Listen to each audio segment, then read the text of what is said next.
Are there any questions at this point about the semester? I'm going to give out your exam I think it's in 2 weeks or 3 weeks, is it? So, you'll have a week to do that. I'll send it by email. I have the syllabus as the exact dates. Is there any questions about what's left in the semester? Basically, the last class will be on 12 Angry Men, so you should be watching that also. And there's one discussion board left on 12 Angry Men also. Are there any questions? I have a question. Go right ahead. Okay, so just to clarify, the information. Could you talk up slightly? It's a little bit soft for some reason. Okay, sorry. The informational interview is just going to be a PowerPoint, and we're going to just. Oh, I don't know that you need a PowerPoint. I guess you can if you want, but you only have, like, there's a lot of students, so you only have a few minutes. If you want to use a PowerPoint, that's great. You don't have to though. Okay. You can just describe it verbally. Okay. Yeah, I didn't envision anything that formal, but I mean, if you want to, that's fine. Thank you. You're welcome. Any other questions? No? Nothing? Professor? Yeah. My question is about the presentation. How long is it? Like 5 minutes or? Yeah, at the max. If everyone does 5 minutes, I don't think I think we'll kind of be short on time, but yeah, all right, up to 5 minutes is good. Okay, all right, thank you. Yeah. Anyone else?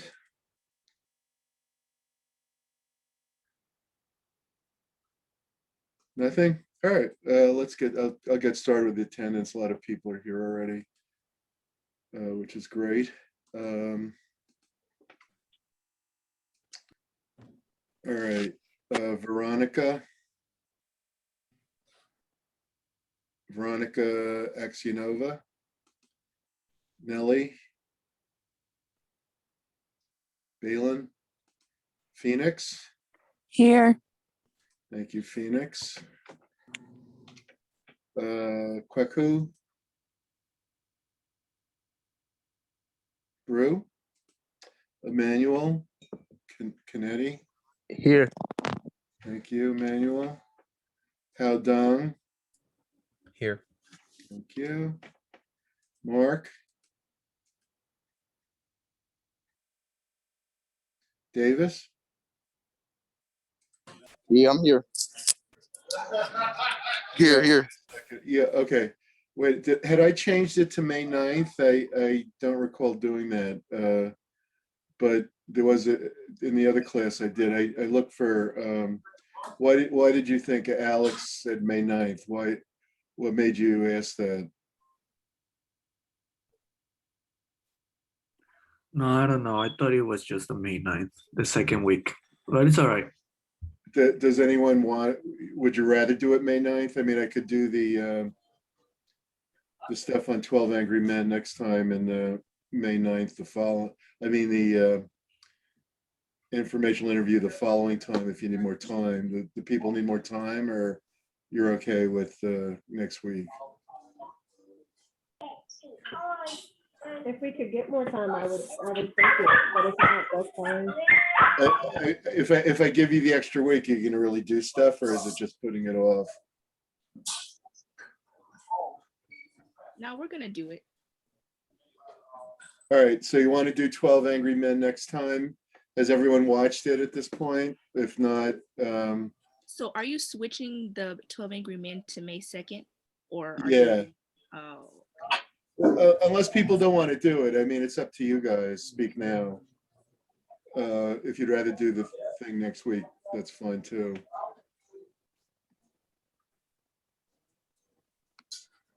Any opinions?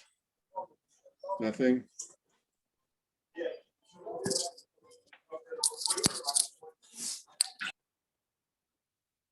Nobody cares. May 9th is good. Okay, a lot of people are May 9th putting. is good. Yeah. So I we're said- gonna do next week 12 Angry Men.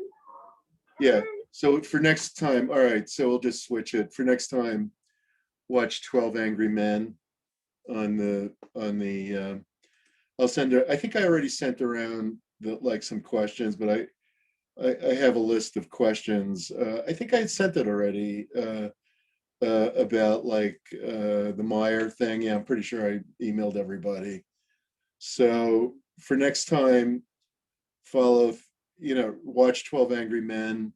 If you've never seen it, you've got to see it. If you have seen it, watch it again. And I sent around a list of questions. I'll resend it, about the group dynamics and communication, stuff like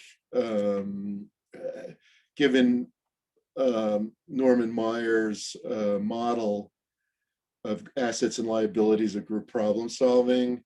I think there's like a lot of really interesting questions about whether Henry Fonda, the juror number 8 who reverses everything, I think there's a real question as to what role he plays in the movie. And originally, when I saw this as an MBA student for the first time in 1979, and it was already an old movie. I mean, it was 22 years old by then, but basically, the professor who taught it said that Fonda had convinced everyone that basically he sold them on the issue of the verdict. One of the characters, Jack Warden, the baseball fan, actually says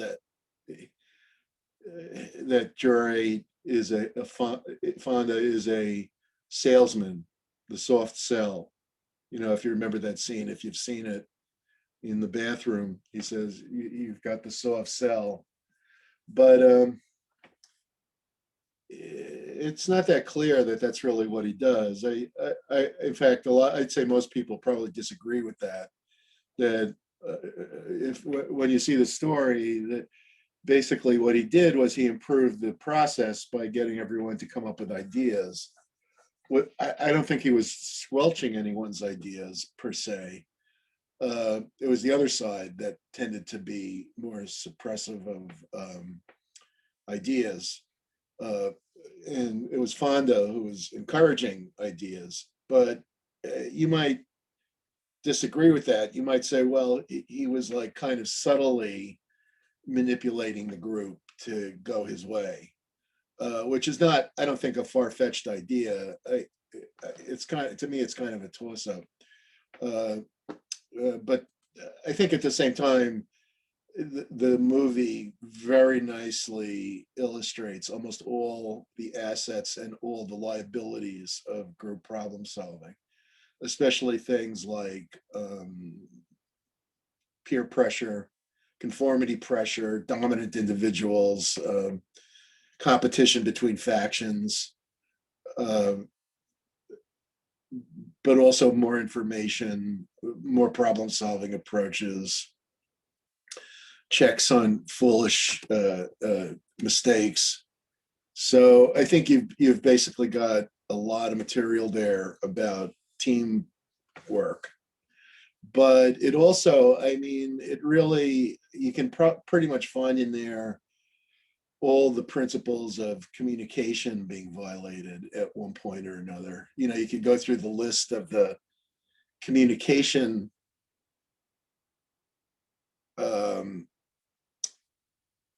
tactics, such as supportive listening, validating, owning communication, specific, not global, descriptive, not evaluative, joining communication, conjunctiveness.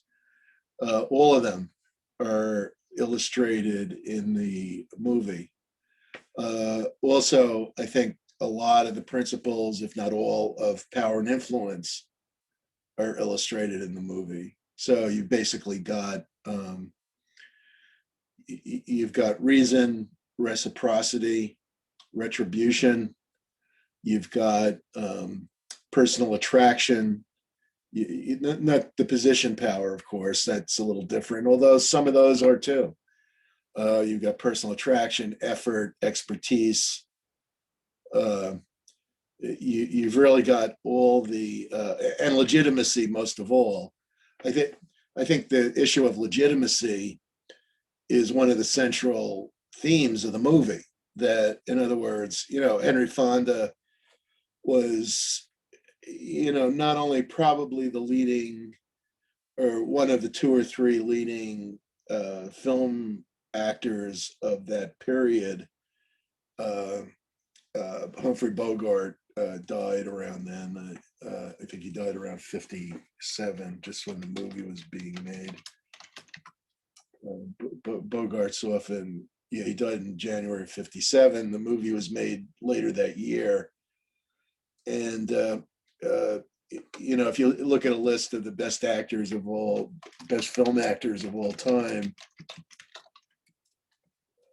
they're both in the top 10, but I think here's IMDb has a list. Let's see who they put. They like Jack Nicholson, Marlon Brando, De Niro, Pacino.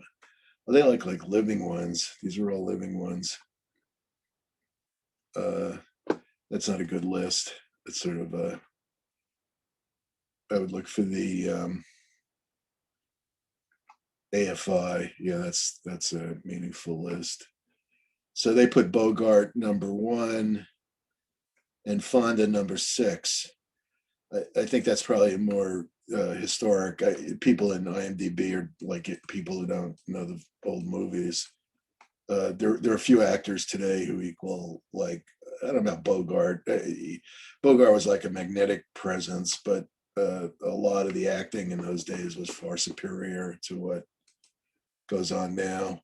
So, but in any case, they're both considered top tier actors, and but Fonda had a slightly different reputation, and he would often make movies that were like politically correct, if you will. They were like for the causes of the day, kind of. Whereas Bogart was like pure entertainment.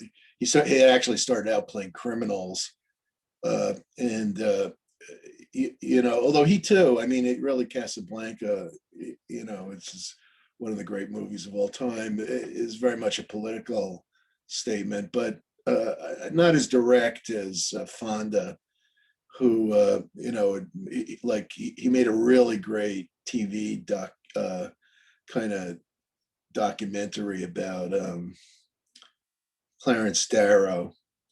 Henry Fonda is Clarence Darrow. I think that was actually the title of it. Well worth watching, if you want to learn about Clarence Darrow, who was like one of the great trial attorneys of American history.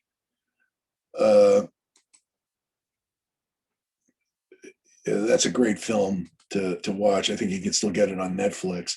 But in any case, so that was the type of guy Henry Fonda was. When he died, the New York Times ran an editorial, and he was very kind of socially conscious.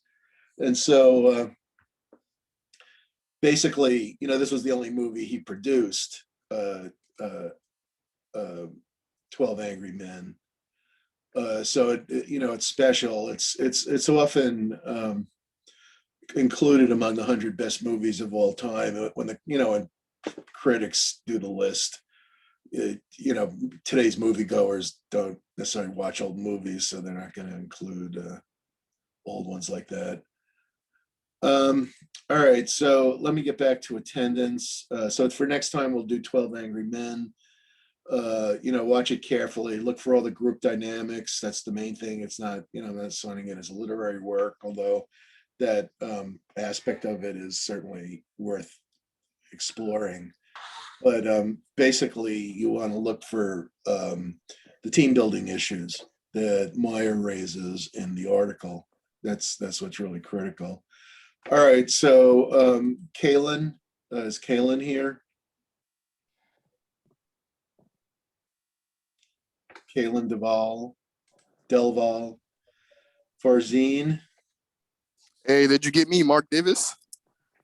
I'm here, Professor. I did get you, Mark. You said you did? I did, yes. Okay. Kaylin. Farzine, I'm here, Professor. thank you, Farzine. Adam, I'm here, Professor. thank you, Adam. Yusuf Gahuman, I'm here, Professor. Ryan Goluborski, Helen Gorelli, thank you. Shyla Hicks, Here. Shuki Hu, Shuchi Hu, Leanna King Merritt. I can't believe it. I'm getting like spam phone calls at this time. Leanna King Merritt. Leanna.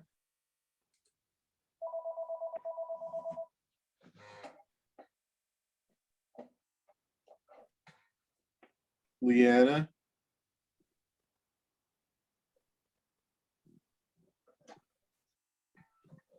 Let's back in. So,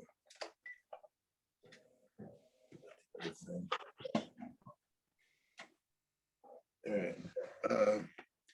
Leanna, is Leanna here? I know I just saw her. Christina, Here. Jessica, Here. thank you. Jojean Lin, Here. thank you. Monsian, I'm sorry, Lyrian Monsian, Here. okay. Megan Ortiz Mengada, Here. Jintao,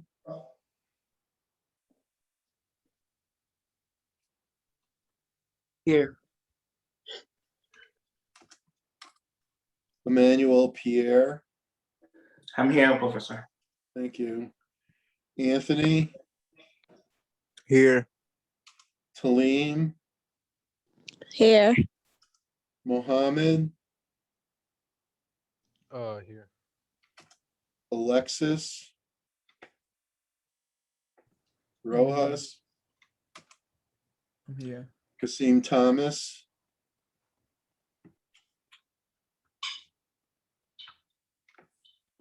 Kasim.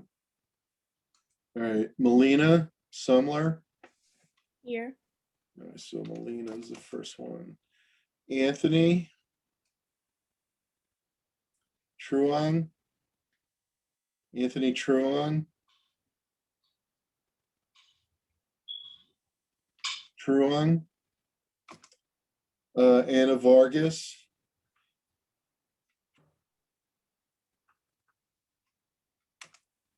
Jean Wong.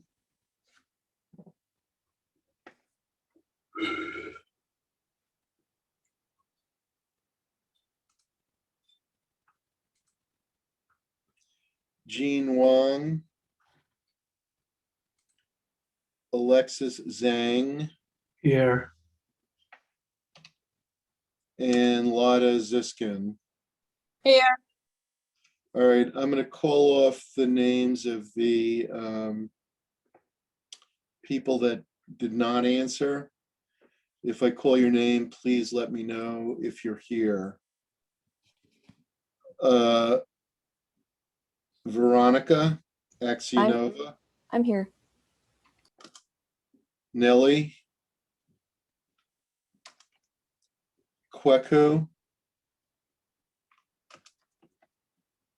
Kaylin, I'm here. thank you. Ryan, Shuchi, Liana King Merritt, I'm here, Professor. thank you. Kasim. Anthony Truong. Anna Vargas. Jean Wong. Okay, all right, let me put those I didn't hear names my in. name, Professor, sorry. At all, like, it's Samantha. I didn't hear it at all. Yeah, I marked you present. Okay, thank you.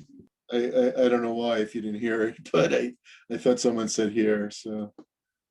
All right. All right. Okay, people marked absent.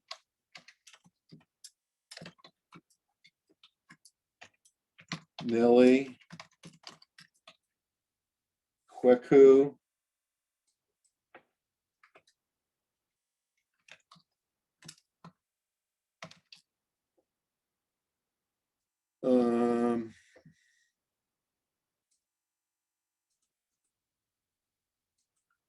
Ryan Goluborski.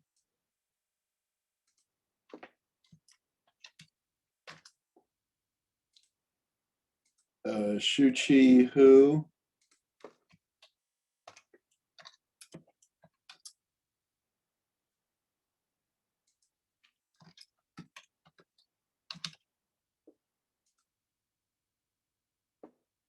Kasim Thomas.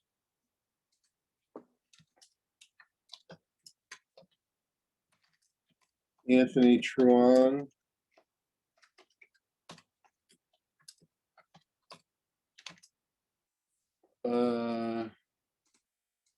Anna Vargas.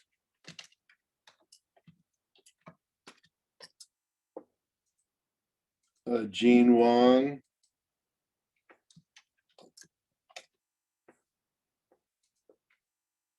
Okay, those people are all marked absent. I'm putting them in the chat. All right. So basically, attendance is a way to motivate people to come to class. Do you think more people would come or fewer people would come if I stopped taking attendance? What do you think? Would more people be motivated to come or fewer? Less people. Okay, Melina. Less people. Does anyone think more people would come? Because there are people who like theorize that incentives cause the reverse of what they try to do. That if you use an incentive like taking attendance, you demotivate people. You don't motivate them.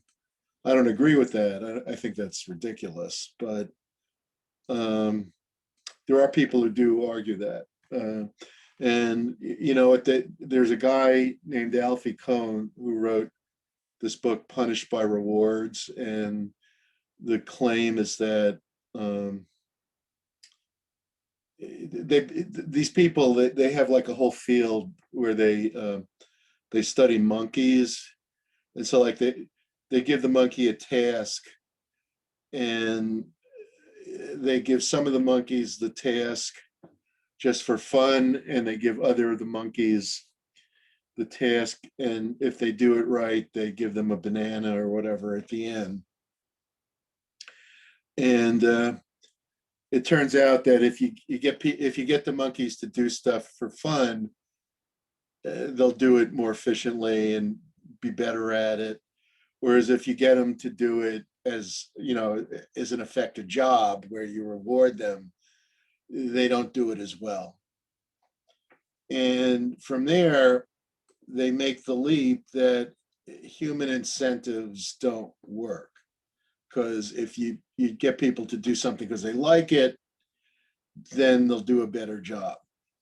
Well, the trouble is this, that it may be true that if you get people to do something for fun, they'll be better at it. The trouble is that nobody does stuff for fun. You can't run a company and tell the employees, well, I'm not going to pay you. We're just going to work for fun. All right. You won't get anyone to come because there's this odd thing about getting a job that you expect to get a paycheck at the end. And that's true regardless, unless you're super rich and you're one of these people who says, all right, I'm going to work for charity, so pay me $1 a year. And, I'm already rich. I once had a professor who was a retired Wall Street lawyer, and he did that at the college. He said, I'll donate my salary to the college. You can just pay me $1 a year so I can deduct expenses. And basically, work for free. Well, I don't know that he was a better or worse teacher than other teachers I had. So I don't know about that. But the thing is, 99.9999% of the population cannot do that. So it's ridiculous to even talk about giving monkeys rewards or not, because like monkeys don't have mortgages and don't have kids in school and everything else. They don't have to buy their spouses a birthday present. The whole thing is like absurdity. So once you introduce the money, that's the idea of cognitive dissonance, that you create an expectation of money, and that's going to be true for almost everything. Now, if you take the case of the military does a lot of stuff that's beyond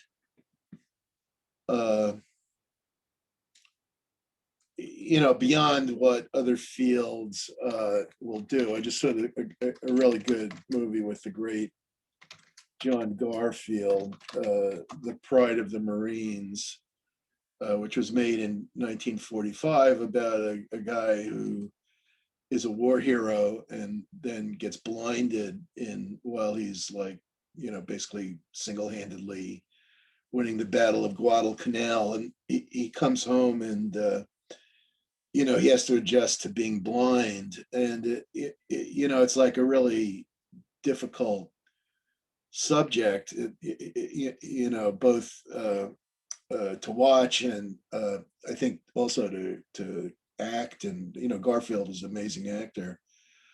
But if you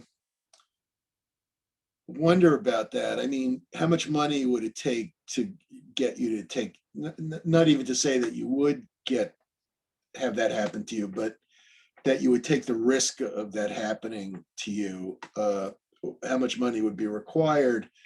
You'd probably say a hell of a lot of money, or there's no amount of money, which is probably closer to accurate, that there's no amount of money that would really motivate that. So what motivated a guy like that to do the kinds of things that he did? And I think the answer is that there's far more to work than money. So, and there's far more to something like that than money. So of course, the people like Alfie Kohn in the Punished by Rewards book, it isn't totally wrong that there are a lot of times when we're motivated by a lot more than money. And management should be able to tap into that. That goes without saying. But to say that you can't use rewards because of that is like foolish. The professor I had gone to Yale, and he said, don't be like the Harvard man who follows the argument over the side of a cliff. That basically, you can make a point that rewards aren't always sufficient, and that sometimes higher order needs are more important. You can even ask that about Henry Fonda in 12 Angry Men. I mean, what was motivating him to do what he did, the careful thinking he did, and all the effort that went into understanding the fallacy of the guilty verdict.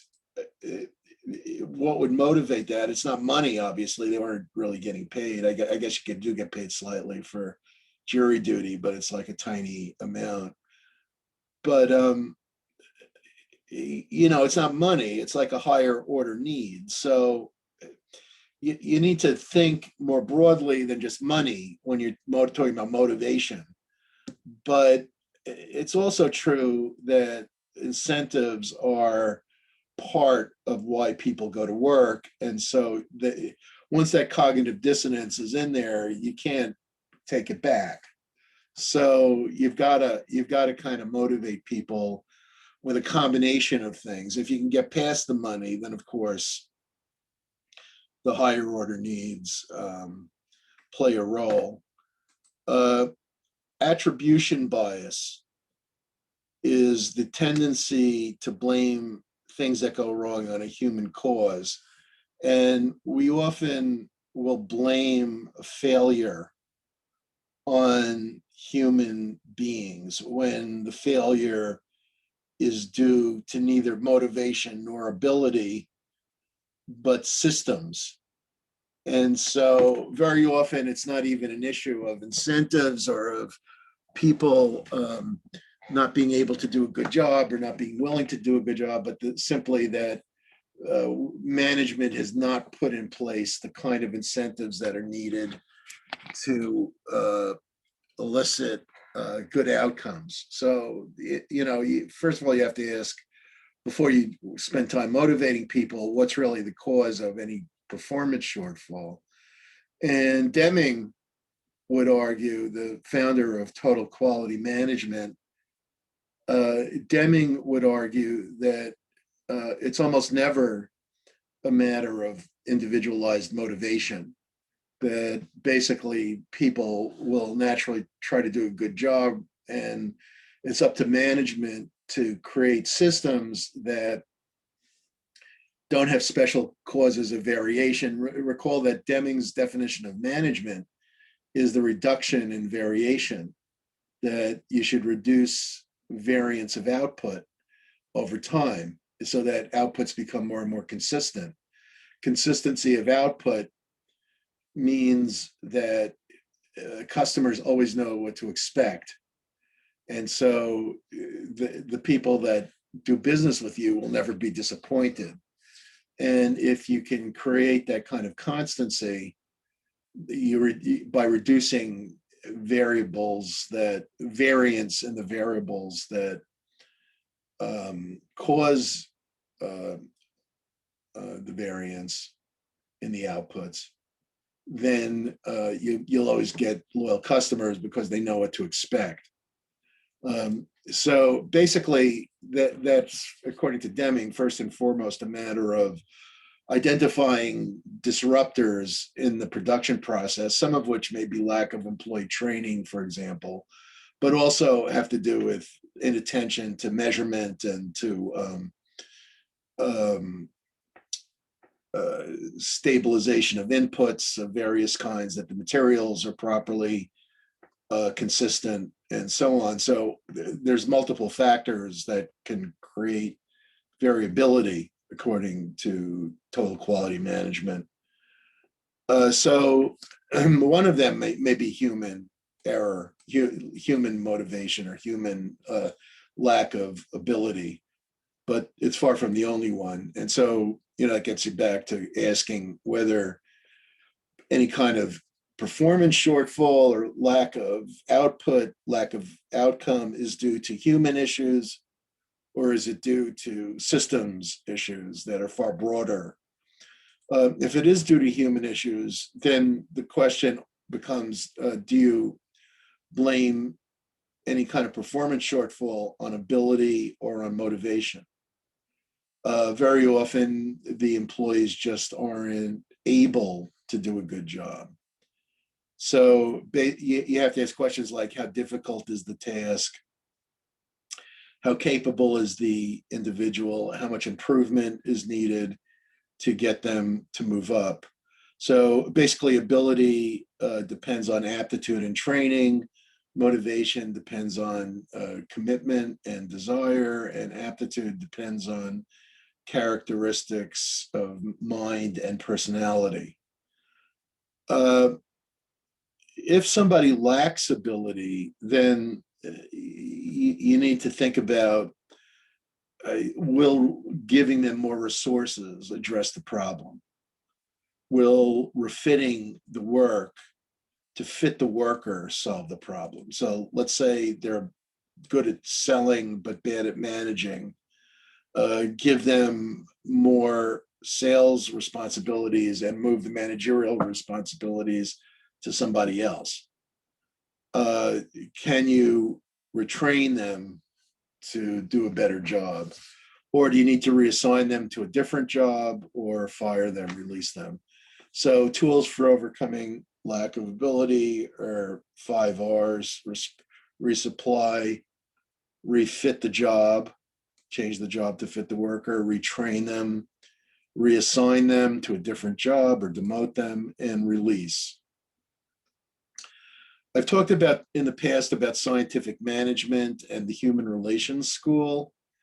And you should know that. I mean, that's fundamental to understanding management practice. Scientific management focuses on time and motion study. It says that work needs to be designed so that it's broken down into simple tasks that are easily taught and that are designed to be the most efficient method possible. The way you determine the most efficient method is with the time and motion study, where you use multiple methods of doing work, and you find the one best way, what Frederick Winslow Taylor called the one best way. Then you train the workers to do the simplified tasks the one best way, and you use financial incentives. You staff the company with people who are best qualified for the work.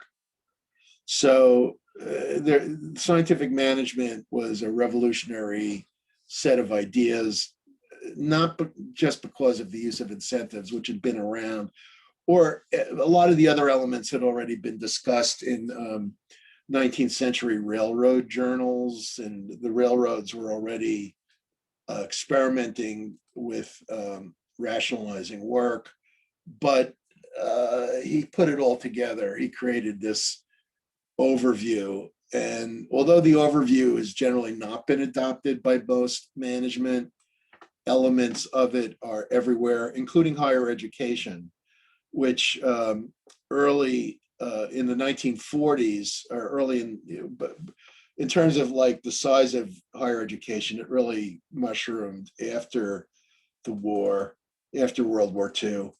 But by the 1930s and 40s, Taylor's a group had already been employed by the Carnegie Foundation for the Advancement of Teaching, which was the foundation that largely shaped American higher education. American higher education was not shaped by professors or by university administrations. They did the things that the Carnegie Foundation told them to do. And in exchange, the Carnegie Foundation gave them money. And the whole system of higher ed was largely shaped by them, by the Carnegie Foundation, another foundation called the General Education Board.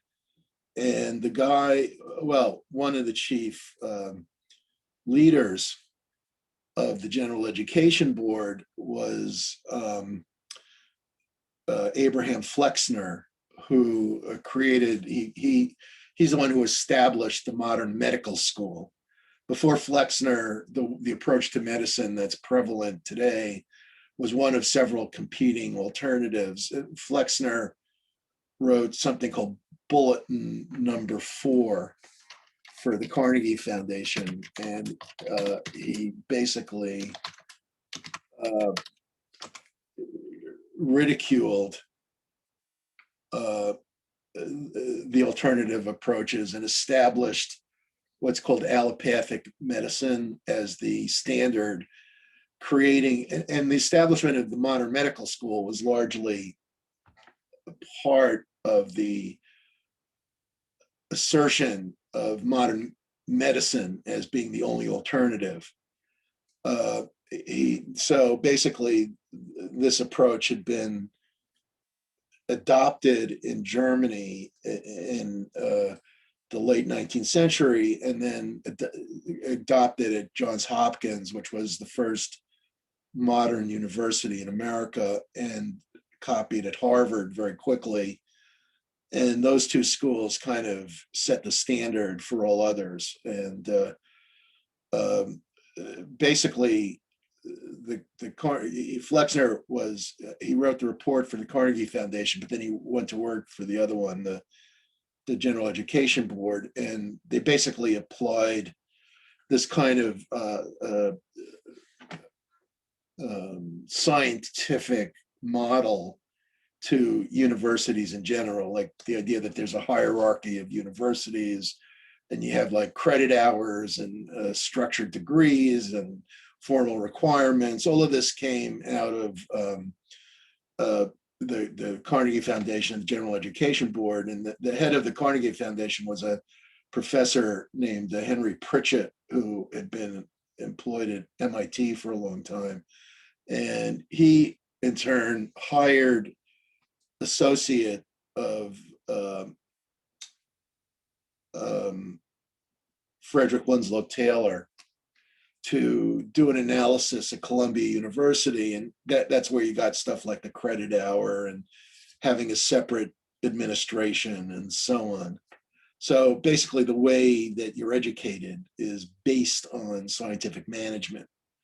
And it's true in industry too. So in other words, almost all modern institutions. Now you might say, have we advanced since then? The answer is yes, as I'll make clear in this discussion of motivation. But if years ago, there was a guy that went to Brooklyn College for a year. I think I mentioned him already, named Harry Braverman. He never graduated from the college, but he became a labor activist, and he wrote a book, Labor and Monopoly Capital, which is foundational, is an important book in human resources, but also in much social criticism. He's a Marxist. And basically what he says in that book is that scientific management is the key model of management. Everything else is nonsensical, is window dressing. And it's true that the Soviets used it. I think he underestimated the role, not so much of the human relations school, which was, I think, a faulty critique of scientific management, also coming out of Harvard, but not that scientific management came out of Harvard, but I was just saying that Harvard had adopted the modern medical school early. And the human relations school said that what really matters is not the financial incentives, but rather improving morale. And so they put a lot of weight on satisfying employees in order that their morale improved so that they would work together well as teams. And there was a lot of weight in the human relations school put on group norms. And the idea of group norms is that the group pressures everybody to do a good job. So this is how you motivate people, through group norms. Now, that's not wrong. You know, anyone who's ever been in a group knows that peer pressure can play a big role. But what the leader of the human relations school, Elton Mayo, did was he viewed this as an attack on scientific management instead of like a supplement. You know, if he had viewed it as a supplement, he would have done a better service. But instead, he saw himself as being like a saint who was rushing to the rescue of delusional people who think that money can be a motivator. Scientific management put a lot of weight on piece rates, financial incentives. And so basically, the idea that satisfaction motivates people was studied extensively from the 1930s until the 1960s. It was like few ideas had been so thoroughly tested. And it didn't work. It's not true that satisfaction motivates people. So basically what they found is that if anything, if there's a link between motivation and satisfaction, it's the other way around. That if you can motivate people to do a good job and they do a good job, then they get rewarded and then they get satisfied. So, things like McGregor's theory, X and Y, while interesting conceptually, I think are really beside the point. McGregor argued in his book, The Human Side of Enterprise, and all these books are fairly easy to read. You could certainly take Taylor's book, Scientific Management, I think the title is, and you could take the stuff the Human Relations School did, and you can read it pretty quickly. It's not that difficult. McGregor argued in The Human Side of Enterprise, a small book, that there are two types of people, theory X people and theory Y people. And the theory X people are these mean people who like scientific management, don't trust workers. He doesn't mention scientific management, but that's basically what he's saying. That they don't like, they don't trust workers. It's not they don't like them, they don't trust them. And they demand, they think that you can only motivate people with financial rewards, and you have to supervise people and micromanage them because they're not motivated, that workers need to be supervised. In contrast, McGregor saw the good people as being theory Y people, and the theory Y people trust the employees. They believe the workers want to do a good job. It seems obvious to me that you need both approaches depending on the employee. That's what the path goal model says. That, it depends on the organization, on the task, on the nature of the employees. And I think that's all true. If you've got highly motivated professionals who are trying to do a good job because they take pride in it, or their career advancement depends on it, then by all means, theory Y is ideal. On the other hand, if you've got, construction workers who chiefly want to goof off, then you have to supervise them. Basically, you're foolish if you think that there's one answer to all of life and that there's only one right way to behave. When you're in one group, you behave one way, and you're in another group, you behave another way. And, it's doubly true if you're supervising people. You have to understand them and understand their personality. And we'll get to expectancy theory in a few minutes, and basically that is what says that.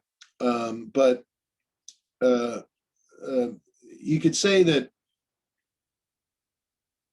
if you focus on performance but not on rewards, then you're imposing on people. Like if you have a boss who demands the highest level of performance but then doesn't pay you as much as other people who don't perform as well, he's imposing in effect. If you have the reverse, if you have a boss who doesn't expect much performance but cares about your satisfaction greatly, then they're indulging bosses. Bosses who don't care about either performance or your rewards ignore you, and bosses who do both might be said to be integrating. Ideally, that's what you'll have. Integrative management in this meaning, where you're asked to perform above average, you're paid above average, results in what's called efficiency wages, where you're being paid more than other people for higher levels of output. So that's exactly the vision that Taylor had originally, that there would be a mental revolution. That was the term he used, mental revolution, that would enable workers to have higher output and managers to pay them more.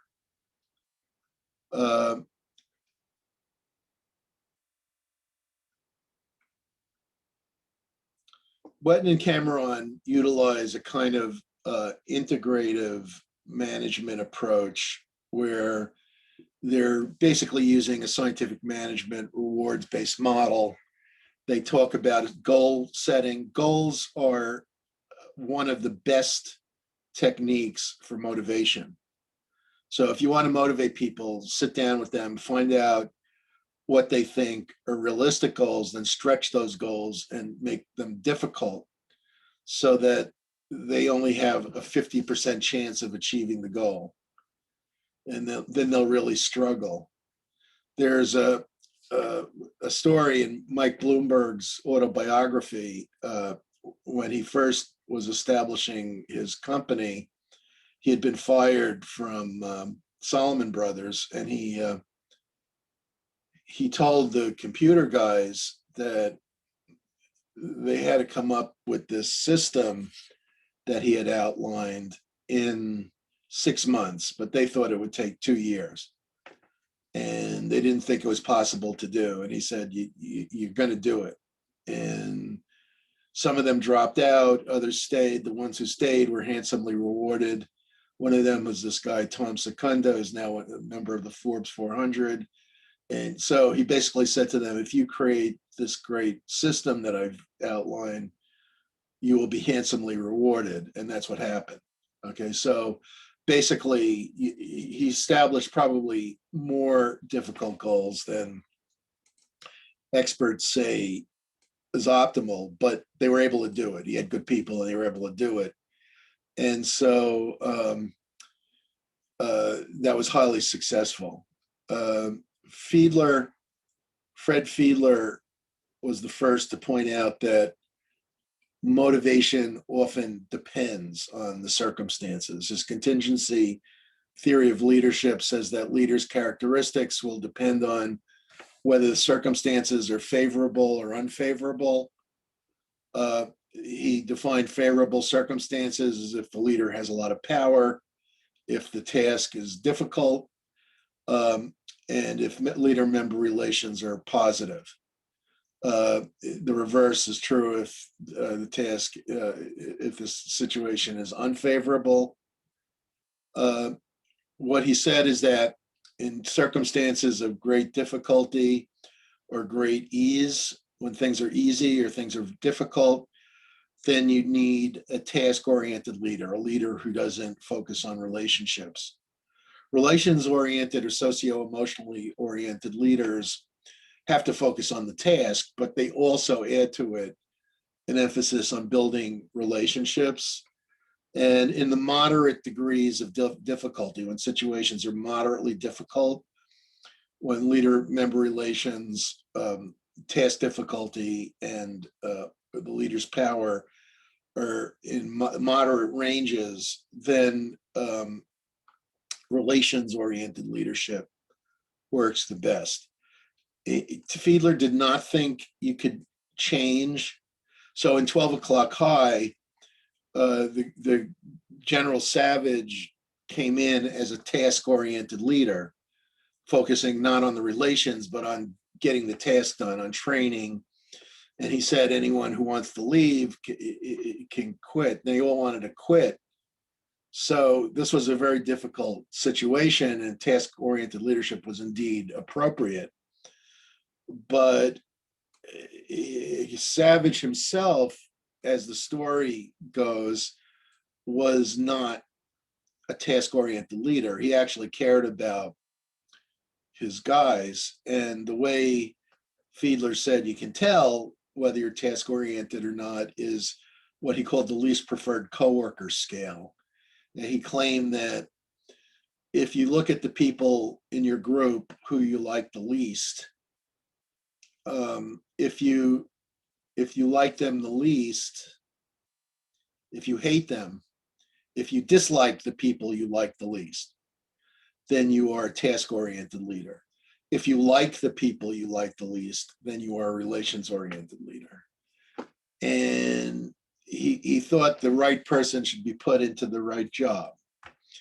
The film kind of supports that claim. I don't know if the people who made the film were conscious of Fiedler's.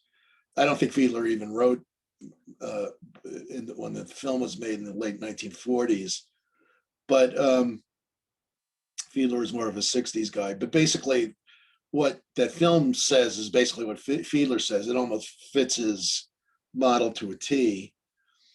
The path goal model updates kind of to more recent times Fiedler's contingency theory that leaders' involvement depends on things like the task characteristics, the organizational structure, subordinates' expectations, and all of these things interact to elicit performance. So basically, how you motivate people depends. This is also related to expectancy theory. Expectancy theory is the idea that, I'm putting it on the whiteboard, that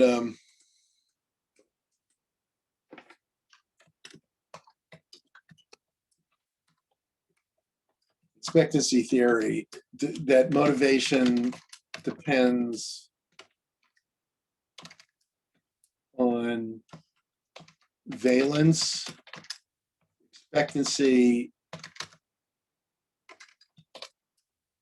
that, put in parentheses, effort leads to performance, and the expectancy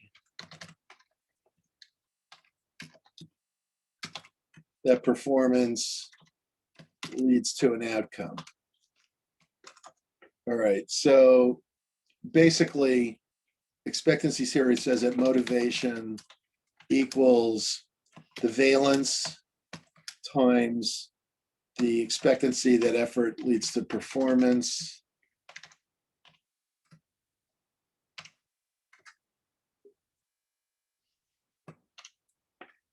and the expectancy, I wanted to put a little arrow thing in there, and the expectancy that performance leads to outcome.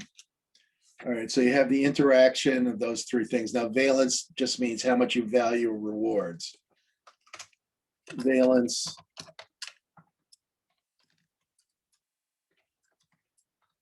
for instance, if you are somebody who has a lot of money, then money may not motivate you. If you're somebody who has a great need for fame, then saying, well, if you do this job, I'll publicize it in the news, that might have a lot of value for you.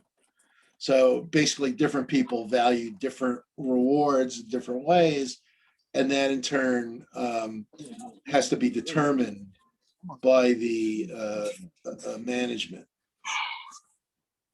It's the expectancy that effort leads to performance means that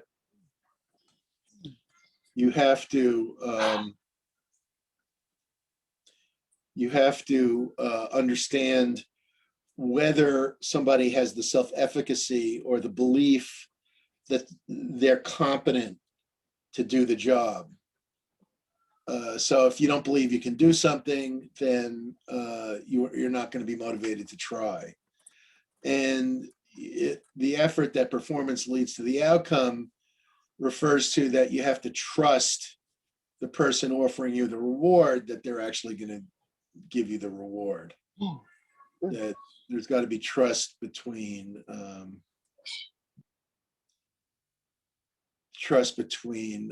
labor and management.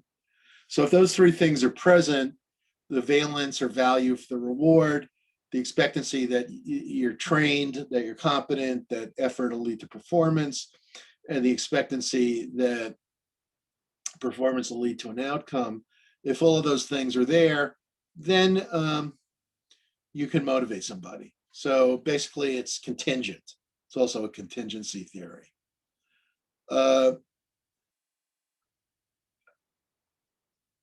One issue that is very important in motivation and has a lot of ramifications for human resource management is equity theory. Equity theory says that everyone's got an expectation that they're going to be treated fairly. If they're not treated fairly, then they're going to experience cognitive dissonance, mental discomfort that leads to unpredictable behaviors. So the idea of equity is that, first of all, equity theory defines equity as a ratio. It doesn't define it as the difference. Like you could say, equity is the difference between your expectations of how you were treated and the actual treatment. If your expectations are above the actual treatment, then there's negative.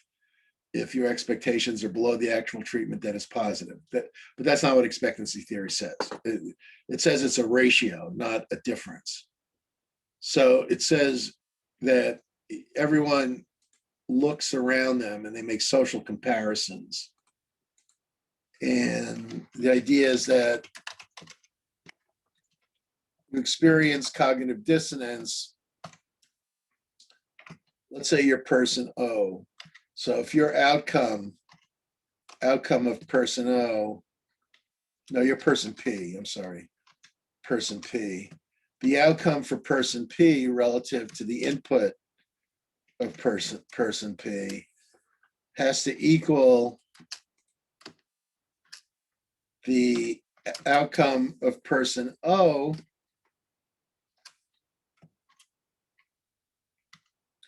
relative to the input of person O, other. So the outcome of person has to equal the ratio of the inputs of person to the outcomes of person has to equal the ratio of the inputs of other person to the outcomes of other person. If those are equal across the board, then everything's copacetic and you're okay. Everything's cool. And okay, so you did twice the work, you get twice the reward. They did 3 times the work, they get 3 times the reward. Somebody else did half the work, they did get half the reward. Everybody's in sync. On the other hand, if it's not equal, I don't think I can do a not equal sign here, but I'll just do it like this. If it's not equal, then you experience cognitive dissonance, then you experience mental discomfort. And what you're going to do is try to resolve the dissonance. So equity theory says that people who experience this kind of cognitive dissonance due to inequality will try to resolve the dissonance, and they'll do it in unpredictable ways. So they might start a union, they might quit, they might steal, they might, whatever. So basically, they'll withhold output. So they'll try to negotiate a higher pay. But whatever they do, now it could be mental and it could be behavioral. So people might say, well, I got less of a raise, but this company sucks, so I'm just not going to try harder. Or they could say, I didn't get as high a raise, but maybe I didn't work as hard as I thought. It might not matter, but it could. So basically, you have to be careful of that. And that's why HR systems put a lot of weight on treating people equitably. The idea is that if everybody's treated the same proportionately, then they won't be disruptive, then they won't quit, then they won't be unhappy, they won't start a union, and so on. So the idea is that you try to motivate them to be happy. All right, now getting back to scientific management, just want to say briefly that behaviorism is closely related to scientific management. Behaviorism is the idea that people learn through experience or reinforcement, that behavior changes in response to environmental stimuli. Behaviorists don't believe in human choice, but rather that we respond to the environment. So basically, if we behave in a certain way, we experience a certain outcome, and that causes us to either change or not change. Behaviorism puts a lot of weight on rewards, and so basically, scientific management is kind of a behaviorist model. It basically says that people will perform the way you reward them and train them. And so behaviorism argues that there are different kinds of reinforcement, positive being reward, punishment being things like getting fired. Negative reinforcement is different from punishment. It's when a positive is withheld. So I mean, a negative is withheld. I'll take that back. A negative is withheld, so that if you normally expose someone to negative stimulus and then you withhold it when they do something correct, then that's negative reinforcement. And extinction is when a positive that's expected is withheld. So basically, what behaviorism suggests is that if people keep doing negative things and they're not in any way punished, but they're getting paid, they'll keep doing those negative things. So the approach of like reward, reprimand, and refit or retrain is basically a behaviorist model that if you punish someone or reward them, that will change the way they behave. Now, as I said, this kind of idea was rejected by the human relations school, but the human relations school, although it hit on a few good ideas, such as the importance of group norms and group pressure and the importance of leadership, I would say it also mostly was ineffective. I don't think it really was ever widely adopted. The unions didn't like it. It was adopted, like scientific management, it was adopted in pieces. But the idea that you should be mostly supportive of the employees, that you don't need to supervise them, all that kind of thing, that mostly never was taken seriously, whereas scientific management was. That's Braverman's point, and I think he's right that, but I think he's right for a good reason, that you can't really run a company that way. But they did take the human relations stuff seriously historically. Like a lot of the big companies would, they adopted like a social work approach, and they would actually go to people's homes and interview them and make sure that they were taking care of themselves and stuff like this. They weren't alcoholics, so there was this kind of heavy-handed paternalism that came out of a human relations school. But in any case, it's fallen out of favor. And although there are elements of it that certainly are important, such as the importance of small groups and peer pressure, leadership, that there are alternative motivators besides money. All those are true. But I think an approach that came out in the 1950s was better. It doesn't really replace financial rewards. It doesn't really claim to, although it does. It sort of dismisses financial rewards as being a demotivator, that money is a demotivator. And basically the idea of work redesign came from Hertzberg, who argued that there are two dimensions. Dimension one is the demotivating dimension, and those have to do with the lower order needs. If you recall your Maslow's hierarchy of needs, I think I mentioned Maslow was a Brooklyn College professor for a long time, and he's most remembered for the hierarchy of needs. that they're, the lowest needs is physiological, and then safety,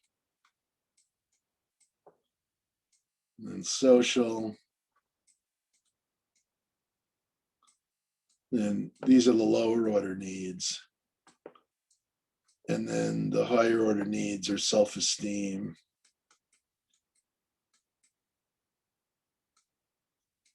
and self-actualization.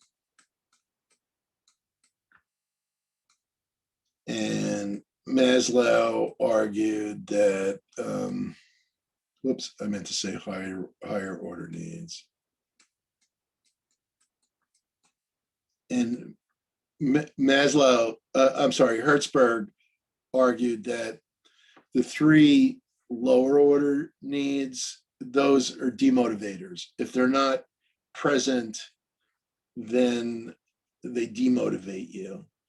If they are present, then they don't motivate you. They just stop you from being demotivated.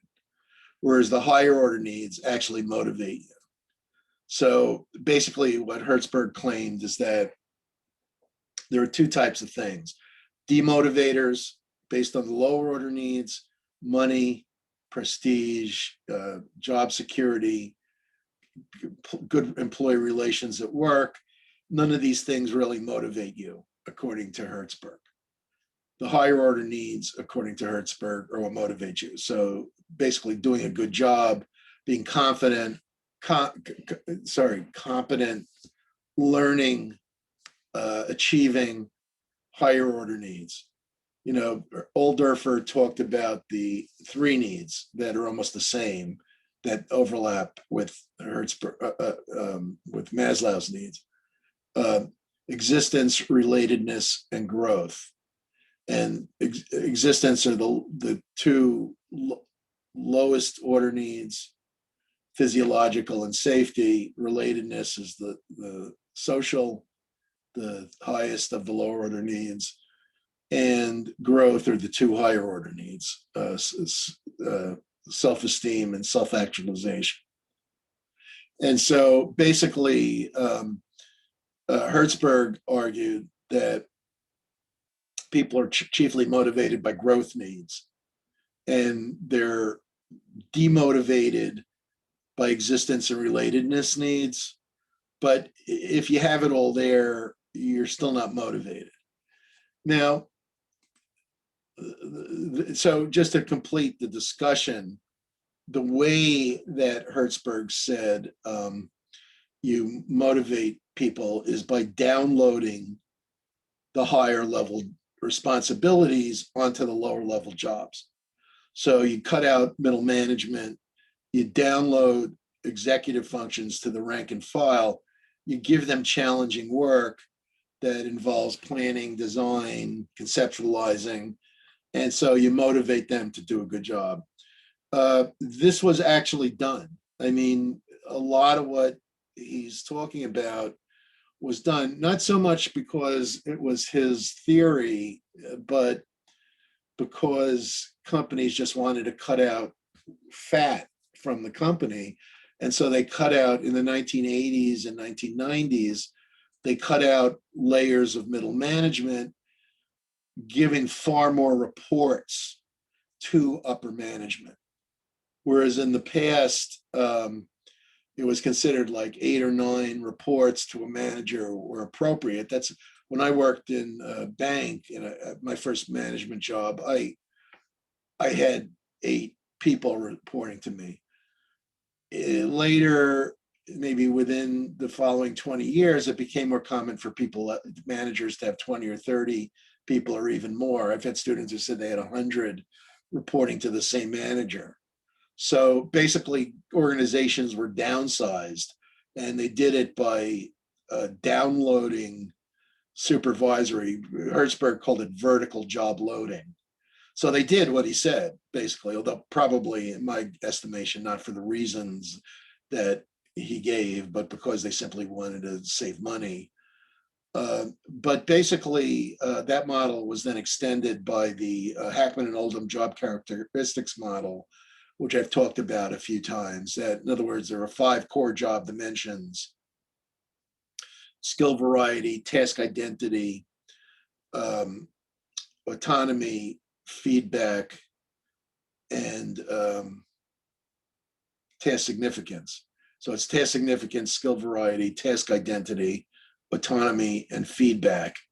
And these in turn lead to psychological states such as experienced meaningfulness, sense of feeling of autonomy, a feeling of self-control, experience, a sense of responsibility. And these emotions in turn lead to job behaviors. So if you experience meaningfulness in your task, then you will be loyal and committed to the company. Your performance will go up. You'll want to come to work every day. You're going to be happy about your job. So basically, you got to move. You got to make the work more interesting, according to the job redesign people like Hertzberg and Hackman and Oldham. Another perspective on needs was is Murray's manifest needs theory. Murray argued that there are 20 needs. McClellan boiled these down. The problem with need theories is related to the problem with trait theories. In the early 20th century, social scientists tend to put a lot of weight on traits. So if you read even economists like Thorstein Veblen, he spends a lot of time talking about this trait and that trait. And the idea of traits, gradually it started to become clearer. Social scientists started to get that traits and needs often amount to what might be called tautological reasoning. And the idea of tautological reasoning is that you're reasoning based on the laws of logic rather than on scientific evidence. For instance, if you say bigger companies do more, okay, well, if they're bigger, the definition of bigger is that they do more. So the fact that they do more simply comes from the fact that they're bigger. So it doesn't really say anything. This statement is more or less vacuous. You say that companies that are bigger, you could also replace this with companies that do more. Okay, so it's meaningless. So a lot of the things you see in life are variants of this kind of thinking, and while it has to be true, it's not science because it's rooted in simple logical inference. So I'd say a good course to take is logic in philosophy or math, because you can get from that where if A implies B, then not B implies not A, and that's always going to be true. So if you present this as a scientific finding, it's nonsensical because it's always going to be true. It must be true. The laws of logic have to be true. If they're not true, then you've somehow defined the variables incorrectly. So, or you just don't understand what, like in quantum mechanics, a thing can be in two places at once. You just don't understand how that is, but it is. So, there are things we just don't understand. But in most of ordinary life, to give this statement is not science. It's simply logic. And that's why you need to know logic so you can see where that's happening. That's one of the reasons. So basically, the idea that traits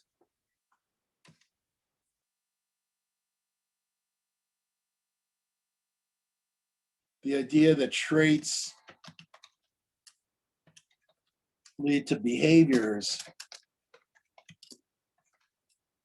they simply result from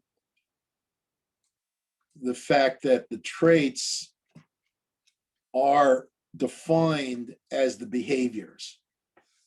So basically, if somebody swims, you conclude that they have a trait of swimming.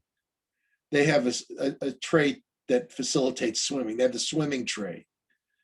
Well, I mean, yeah, because they're swimming, there's some trait that enables them to swim. But to say that the reason they're swimming is the swimming trait is basically just reversing the observation. It's just saying, well, they're swimming, therefore there's a trait. But there had to be a trait because otherwise they couldn't be doing it. So that to say that there's a trait means nothing. And that's part of the problem with need theories. So getting back to Murray's manifest need theories, by the time he wrote, there were thousands of identified traits and needs and things like that. And so he thought he was boiling them down to just a few, which is fine. McClellan took a little further and he boiled it down to 4 needs. So like these 4 needs can explain a lot of the variability in motivation at work. And the ones he emphasized were achievement, power, autonomy, and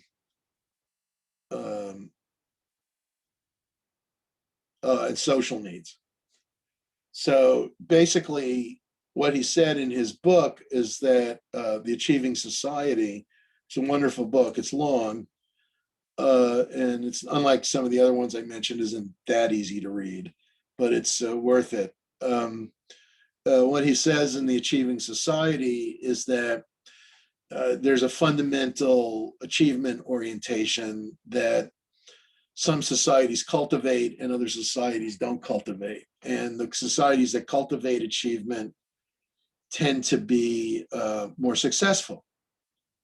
Whereas the societies that cultivate collectivism or equality or reverence for religion or other things, well, these are all good things, they tend not to be that economically successful.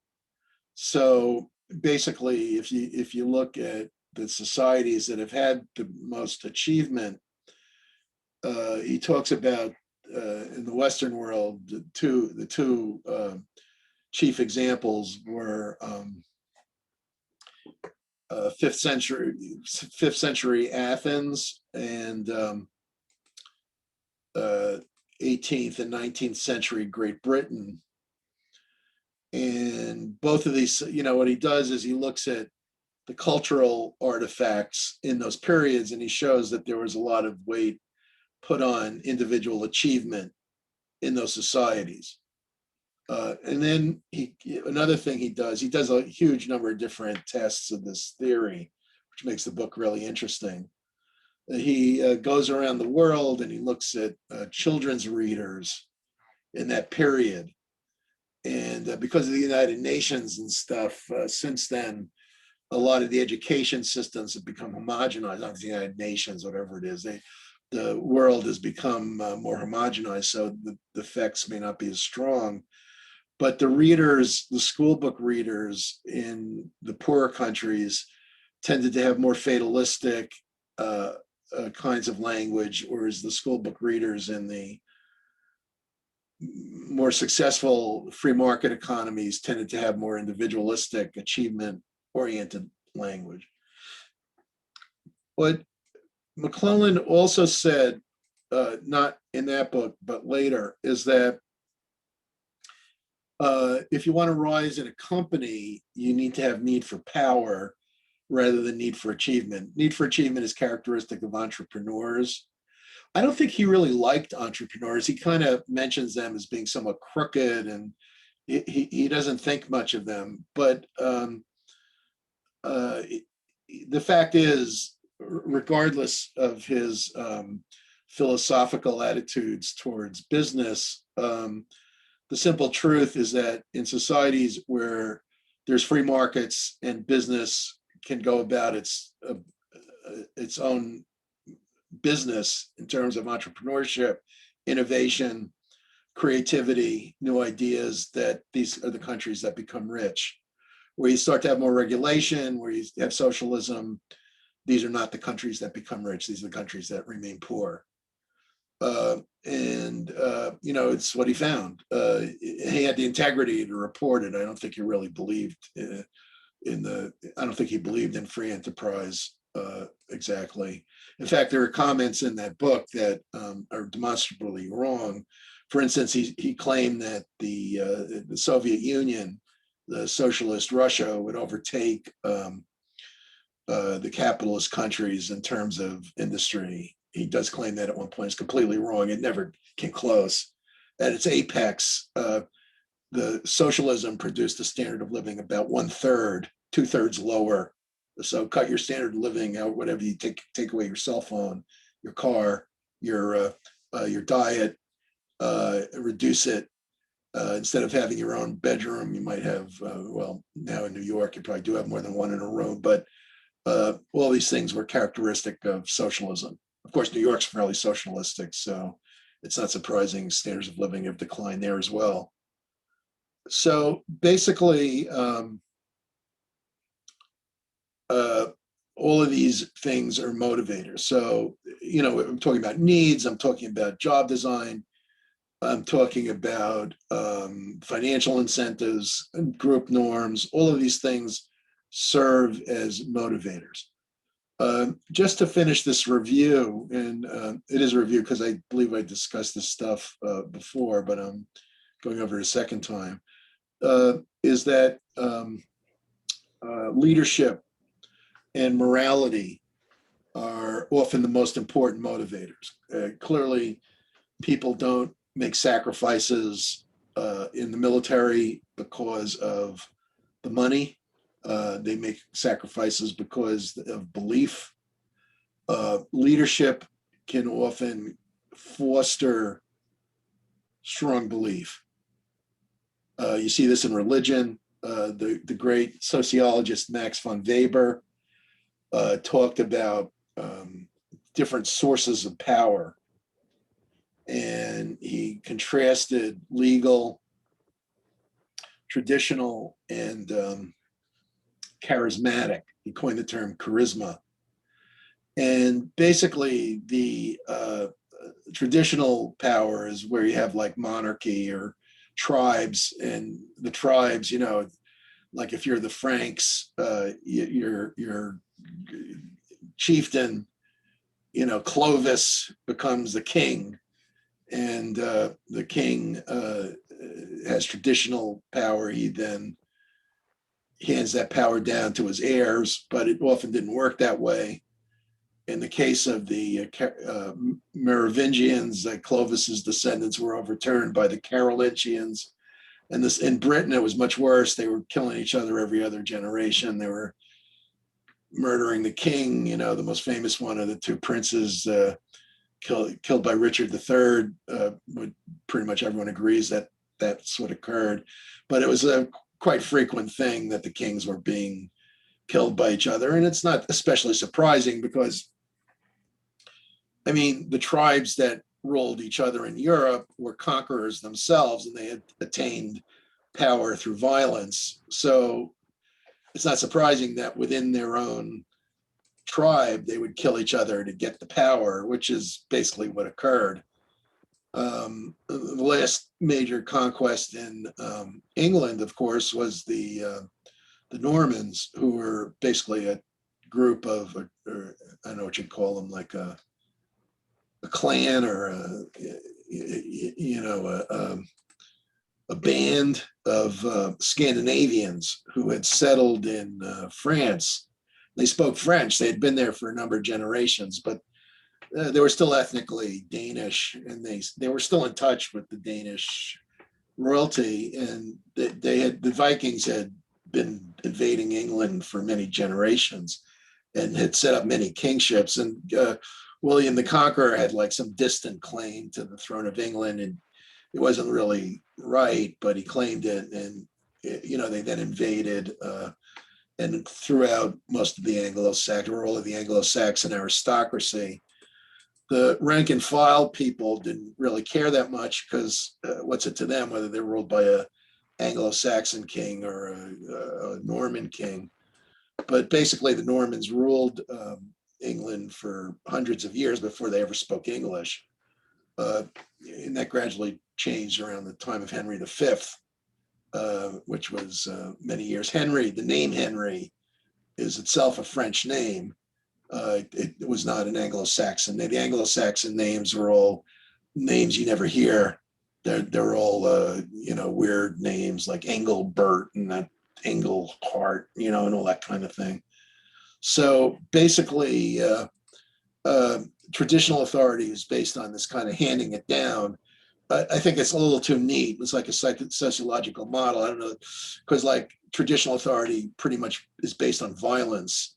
So, I think Weber might have been more accurate to say that the most important kinds of authority are authority based on violence versus authority based on the other two methods. The second method is legitimacy. Is bureaucracy or legitimacy. You could use legitimacy, bureaucracy, that the most efficient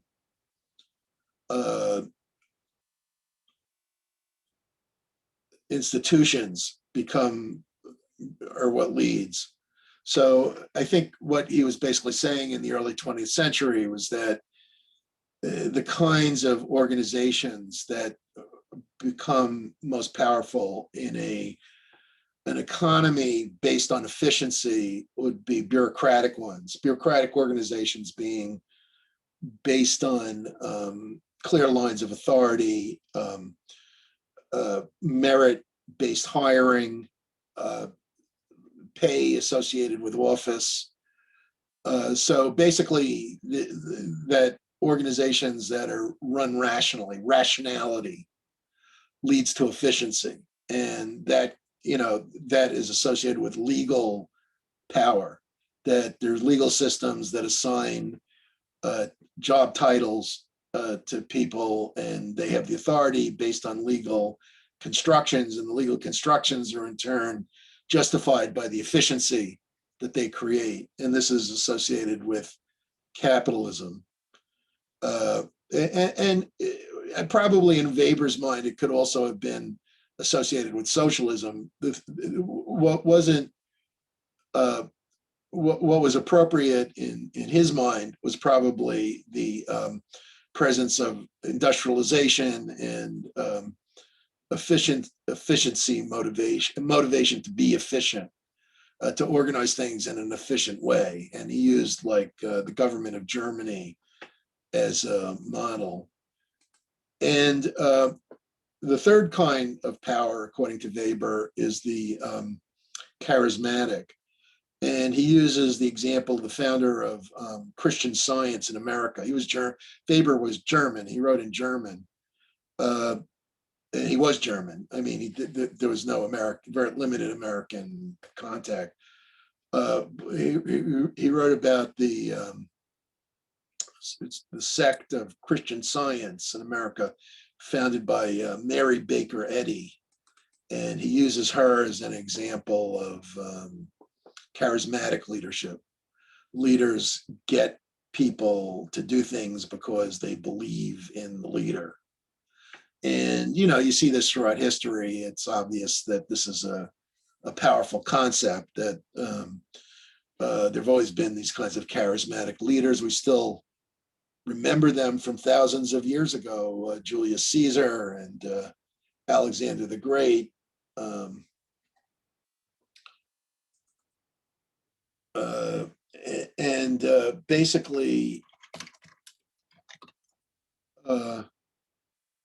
Basically,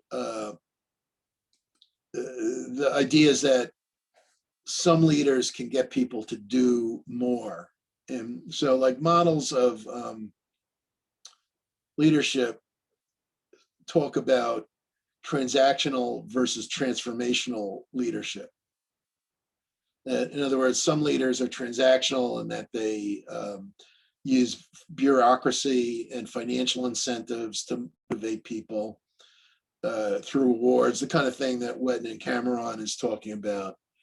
But that leadership can also be transformational, which means that it's based on moral value and emotional belief, and you can get people to believe in things and to do that much more. Well, I think a lot of people have written about transformational leadership, about charismatic leadership. The two overlap a lot. The thing is, you can't really base an ongoing corporation on transformational leadership. I mean, if all, let's say George Washington was a transformational leader. I think you can make the case that he was. Could you have based an American state that lasted 250 years on George Washington's personality cult? I think the answer is no. That although he was a great leader, the ones that really established America, not to detract from Washington, but were Madison and Hamilton. That basically the structuring of the U.S. state, as modified by others, but Madison probably more than anyone else, he structured the federal government, and that was what made the country last, and the Constitutional Convention. And when I say Madison, of course, I refer to Madison's notes, which I highly recommend anyone who's unfamiliar with the establishment of the country and the history behind it is well advised to read Madison's notes, which are simply Madison was present at the Constitutional Convention when the Constitution was debated. And it's pretty, he took notes, and that's what got published. And it's the chief evidence we have of what went on there. So anyone who talks about, what went on in forming the Constitution either has to rely on Madison's notes or sources that are much less reliable or fictional. So basically, anytime someone says, well, the motive for the Constitution was this, or the motive for the Constitution was that, I think unless you've read Madison's notes, you're not really equipped to evaluate what really the motives were. And the first thing you need to find out from the person making these claims is where what they're claiming is in Madison's notes. If it's in there, then they have a basis for making a claim. If it's not in there, then I would regard them as ideologues or fanatics, fiction, creators of fiction. And unfortunately, much American history now is of a fictional nature, the kind that's talked about in the media and so on. All right, so basically, for the rest of the period, does anyone have any questions about motivation? So I kind of did a retread on motivation, but I think a lot of people had missed it because I had come in late. Okay, someone else had another class. Okay, there are a couple of people who came in late. Let me take care of that. Does anyone have any questions about motivation or any of the stuff I was talking about?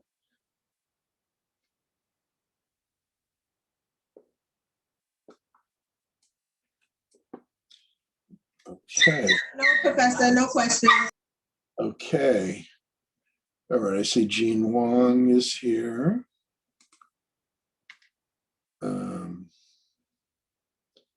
All right, is Kasim Thomas here? Okay, I still don't have Nellie, Kweku, Ryan, Shuchi Hu, Kasim Thomas, Anthony Truong. Are any of those people here? I'm here. Quaku's here. Okay, Yes, Professor. that was Kasim.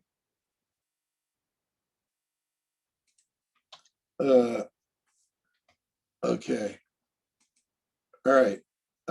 So the ones left, Anthony Truong, Shuchi Hu, Ryan Goluborski, and Nellie Balin. Okay. All right. Now, your exam is in a couple of weeks, so I'm going to review the material for the semester. I had some requests for review, so here it is. There's my course notes are outlined in the course documents section. I mean, attached to the course documents section. So if you want a study guide, you can refer to that. I recommend reading the book very carefully before the exam. It's going to be difficult to get the right answers if you're not familiar with the material.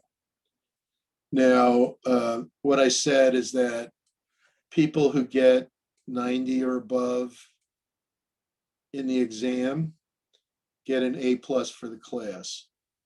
All right, so you've got a motive to do well on the exam. All right, now let's go over the stuff I've covered all semester. I'll start with the stuff on self-awareness. Basically, self-awareness, of course, is the basis for emotional intelligence. It's also important to most of the other skills that we've talked about: communication, power and influence, creativity. It has a lot to do with all of these things. It's held back by the sensitive line, that we become defensive and disconfirmed if we feel that we are not being respected, or where our self-image is being threatened or we're being ignored. So basically, if somebody crosses our sensitive line, we'll experience cognitive dissonance and often reject the information. So therefore, objective information is better than non-objective, than subjective information. And self-disclosure is helpful if we can trust others, talk about ourselves. It's another way to build self-awareness. Key traits of which we can become self-aware include personal values, learning style, tolerance of change and tolerance of ambiguity, the big 5 personality traits, core self-evaluation. All of these are traits we can learn about. Knowing these is not self-awareness. Self-awareness is being open to learning about ourselves. We can learn about ourselves through self-observation too, but objective information about traits is one way to learn about ourselves. All right, so basically our personal values include things like our terminal values, which are the goals we prefer. Do we want to make money in life? Do we want to help society? Terminal values means what we are aiming for. Instrumental values is how we're going to achieve those things. So examples include morality and competence. Do the ends justify the means? As Robert Moses said, and many others, Saul Alinsky and many others, or are the means themselves subject to moral evaluation? I think that's a very important question, and it, I think, distinguishes, if you look at history, the worst crimes in history have been committed by people who believe that the ends justified the means. I'll leave it at that. I'll talk about Hitler, Stalin, and Pol Pot, and so on. So several psychologists have, especially Kohlberg, have argued that morality comes in stages that we develop. There's a developmental process to morality. And in the lower, according to Kohlberg, the lower orders of the moral development include fear of punishment. That would be the first level. The second level would be focusing on one's own purposes, but setting up rules for exchange. Setting up, say, okay, I'll make a deal with you. If we rob the bank, we'll split the spoils 50-50. All right, there's some morality there because you're saying you got to treat each other fair, so honor among thieves, kind of. But you're still unconstrained in most other ways. In the third level,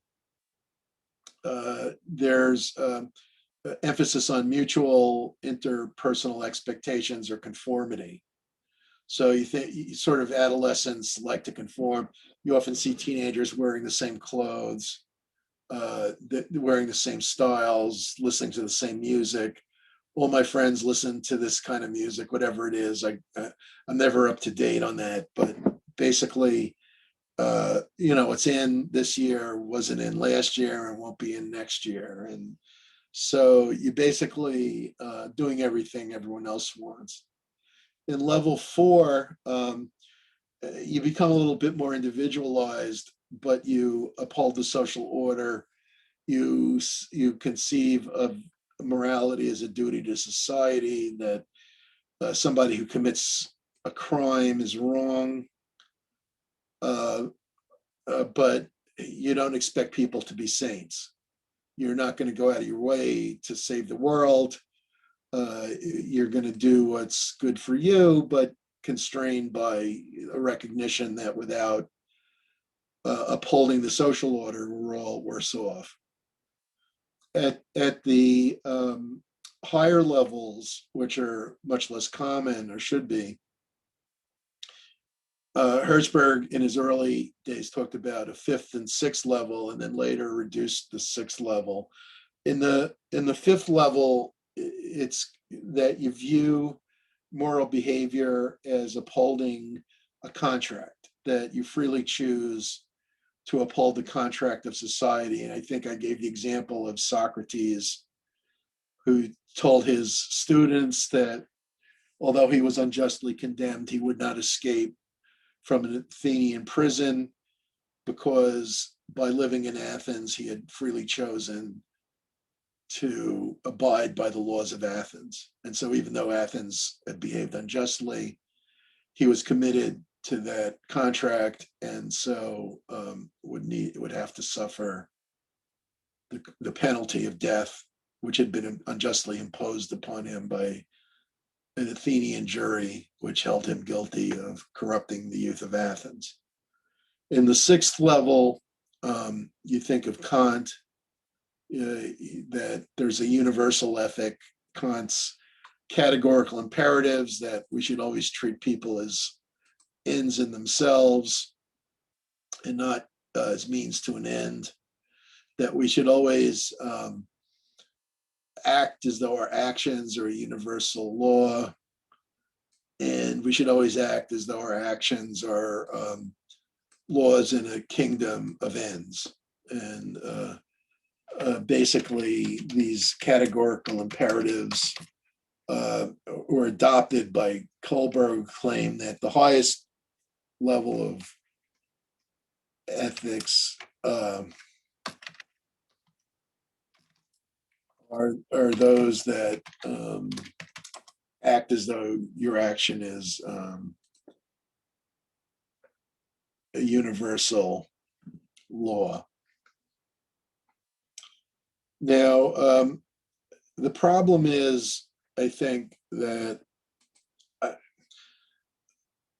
I don't think it's really possible. I think that Kant's system is like logically absurd, that you can't, there's no such thing as universality. So to say that you should always act as though your action is a universal law is meaningless. And I don't think it's a useful guide to behavior.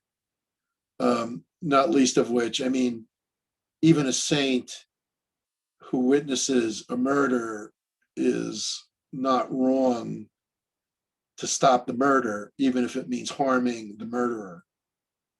So a saint who wishes to stop a murder is not held not to be a saint for stopping the murder. And so basically, when is violence acceptable and when isn't?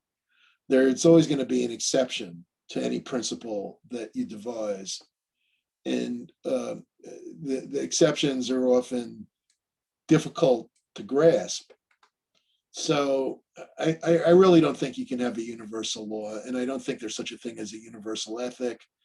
And I think people who say that they know the truth about ethics and everyone else should conform to what they think ethics is are inevitably authoritarian and often cruel and vicious, and in imposing their own values on others.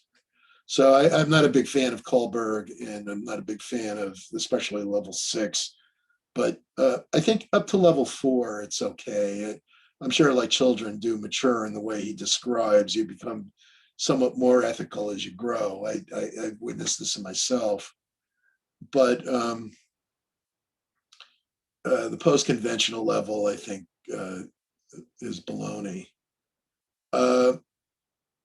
Learning style, we also talked about that there are 2 chief dimensions: gathering and evaluating information.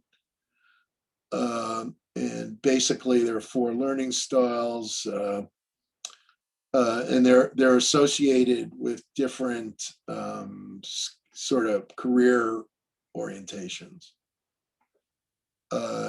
Diverging styles are good at idea generation, accommodating people, risk-taking.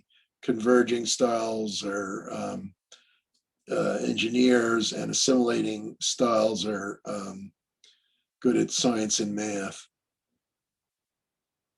Attitude towards change is important. Locus of control refers to how much weight you put on your ability to influence your outcomes. People with internal locus of control blame themselves for what happens. Outcomes are contingent on their own actions, whereas external locus of control means that you go through life blaming others for what you do.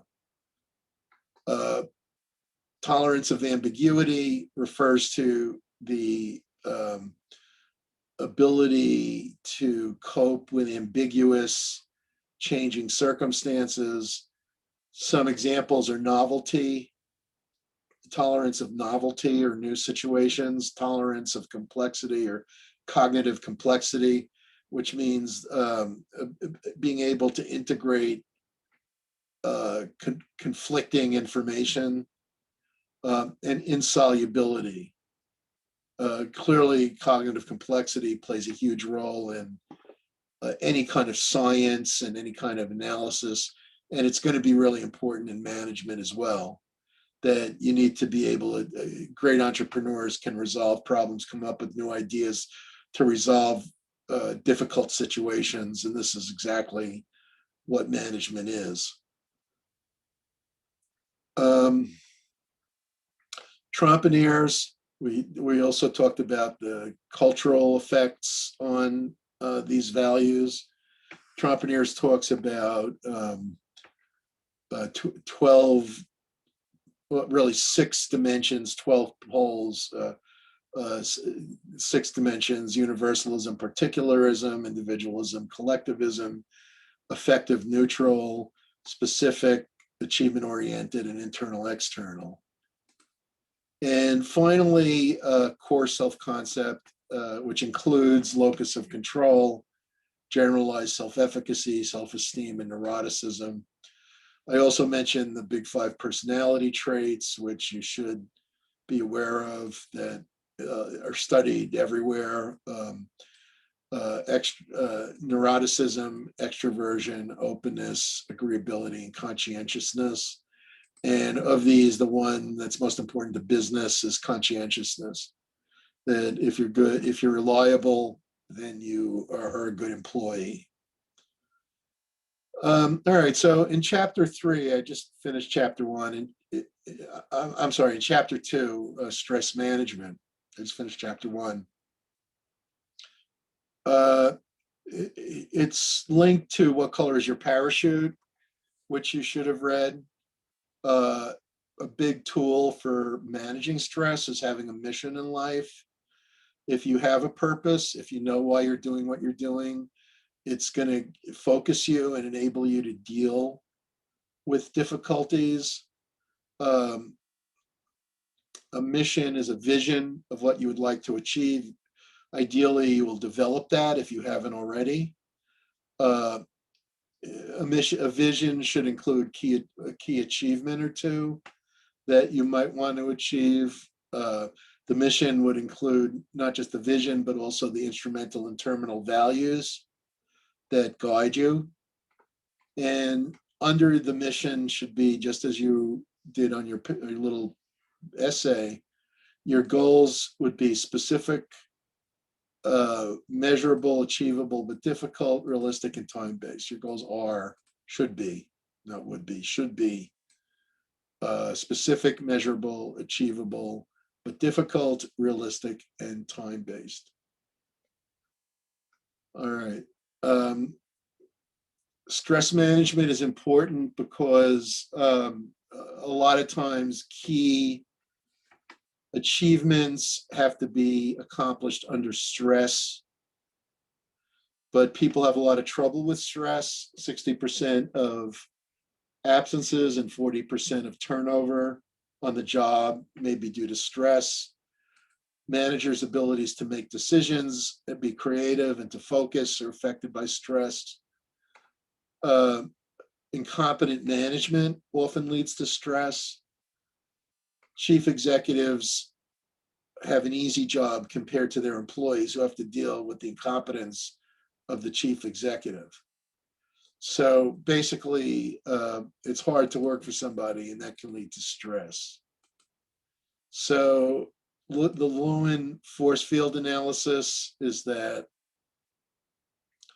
there are stressors coming at you all over the place. People cut you off on the highway. The boss yells at you. Screaming infant. And so these stressors come at you. That's you, the squiggly line. So they're coming at you, and you need to build resiliency internally.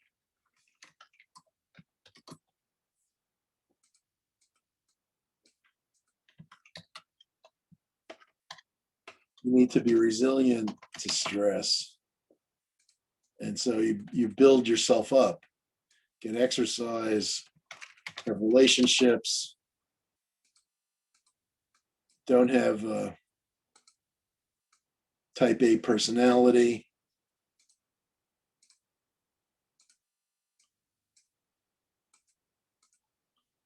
So you're basically fighting back through resiliency. All right. And the more you build up this resiliency, the more you're able to handle stress appropriately. And it goes without saying that, like, anyone who accomplishes a lot has to be good at stress. Years ago, there was a tape of Bill Gates at a Senate hearing. And the founder of Sun Microsystems, I think his name was McNeely, Scott McNeely. Just to make sure, Scott McNeely, yeah. And he was testifying, basically calling Bill Gates a crook and he's sitting right next to Bill Gates, and Bill Gates is just staring at him with a smile, completely unperturbed at what McNeely's saying, basically that the government should get Microsoft. They're probably right then. Unfortunately, now the tech companies have so much power, there probably won't even be hearings like that. The politicians are basically the marionettes of people like Zuckerberg and the Google people. The founders, I think, are gone. I forget who's the CEO of Google now. Brin and the other guy are gone. The CEO of Google is now Sundar Pichai. And the founders were Sergey Brin and the other one, Larry Page.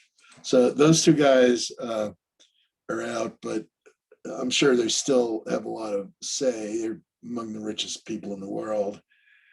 And, so basically, I think we basically live in a country, the United States of Google and Apple. But in any case, you need to have that Bill Gates equanimity. I'm not a big fan of his, but I have to hand it to the guy who's like one of the great negotiators of all time, one of the great businessmen of all time. And you could, in that little tape, you see him just smiling at McNeely so angelically while McNeely's ranting and calling him a crook. It's just so characteristic of somebody who's really in control of themselves and has a high degree of emotional intelligence and is able to handle stress in a great way. So basically, your book says that if you're not good at managing stress, there's pathological. So you feel alarm, then resistance, then exhaustion. And the resistance is pathological if you're not well trained, that you're likely to experience aggression, repression, withdrawal, fixation. And basically, the ways to improve those can be viewed as inactive, proactive, and reactive methods of handling stress. So looking back on the bulletin board here. So you have inactive, proactive, and reactive methods of handling stress. And basically the inactive would be that you create an environment where you're able to handle stress. Proactive is where you develop the resiliencies, like Kurt Lewin said. And the reactive methods are that you're able to manage stress on the spot, like count to 10 when you get angry, or go deep breathing or something like that, where you try to calm yourself before you do something rash. So basically, there are 4 sources of stress: time, encounter, situational, anticipatory.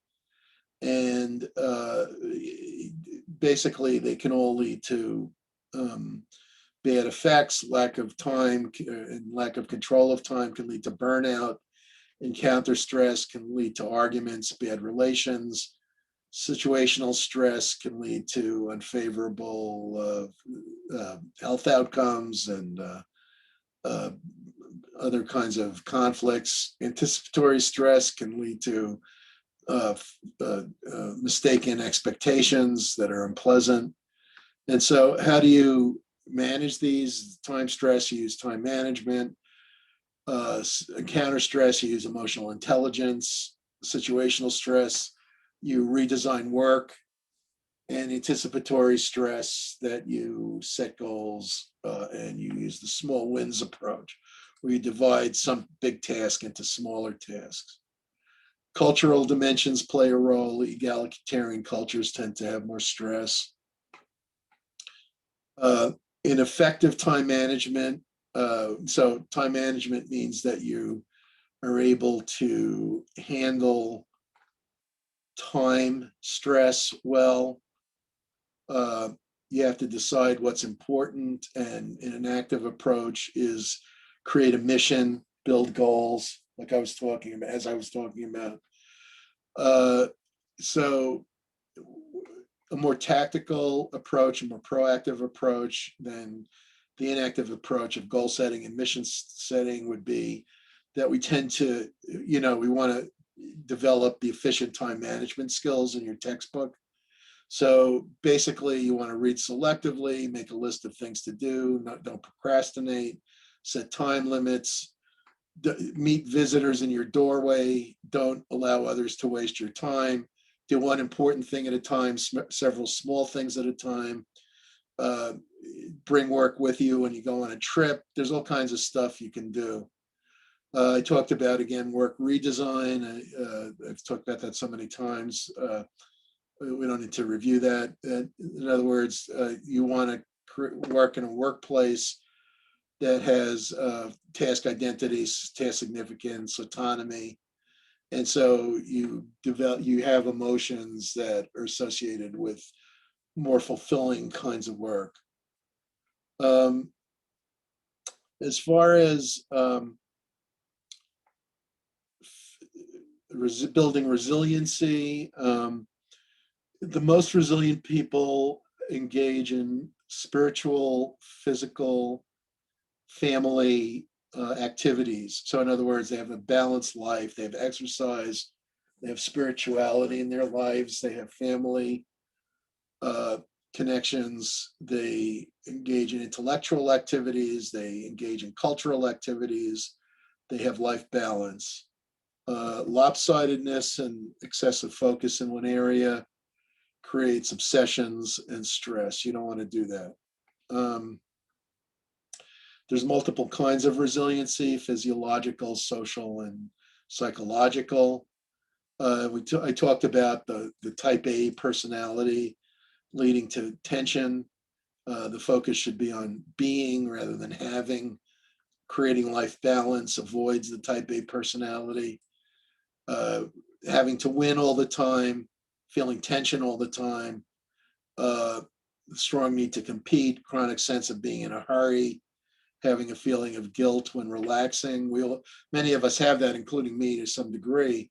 So basically you want to avoid, try to moderate that and balance it, because the type A personality is associated with heart disease. 70% of men and 50% of women exhibit some type A traits.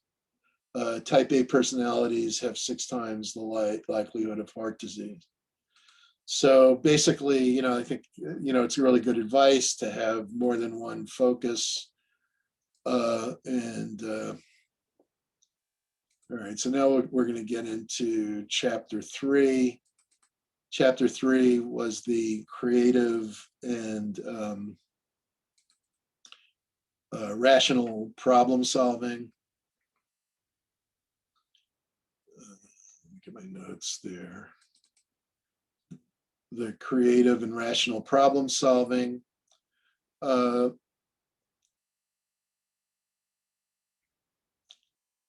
don't think creativity is really the key to business success. A lot of students think, if they have one good idea, or they have several good ideas, they're going to make a lot of money.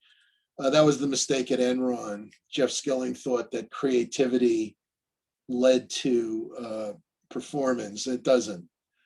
It's a lot easier to be boring and successful than it is to make money from creativity. So in other words, you can make money from an idea that's been done 1,000 times or 1,000,000 times. You can make a lot. If you open a pizzeria in the right neighborhood at the right location, you had a good product, you can make a good amount of money. You don't have to be creative to do that. Not that, new technology can't make a lot of money, but basically, as Edison said, genius is 1% inspiration and 99% perspiration. So if you've invented a new drug, a new biotechnology, a new kind of computer or whatever, yeah, that's great. I mean, the creativity is wonderful, but what really makes it succeed is not that it's an idea, but that you are able to execute the idea. the patent office is filled with patents, and you could probably go there and look them up and buy some perfectly viable inventions that the people who invented them just never followed through and weren't able to follow through for one reason or another. And it's a lot harder to actualize a great idea than to get a great idea. I myself had ideas, business ideas in my early 20s that became very big businesses, such as chain of health food stores and things like that. But the idea, the thing is, having the idea is worth zero. What matters is actually implementing the idea. That's a lot harder. So basically, so I'm not saying that creativity has no value. I'm just saying that it's far from the only thing that matters, and it's probably not the most important thing for success. You can be successful and not be creative, and you can be creative and not be successful. So basically, rational problem solving, let's talk about that for a minute, is the go-to method in business. That most problems can be solved using rational techniques. The steps to rational problem solving are just to define the problem, make sure that you don't state the problem as a disguised solution, separate fact from opinion. You want to have like a clear definition that's accurate, generate alternatives to the problem, evaluate and select the alternative that's best, implement and follow up.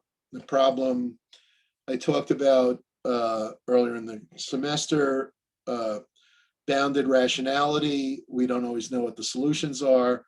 Search costs, political constraints, ambiguous problem definitions, information lacking, and no identifiable solutions. So we may not be able to solve the problem using rational methods, but probably 99, most problems can be solved using rational problem solving. You can improve on it by postponing evaluation and defining the problem accurately.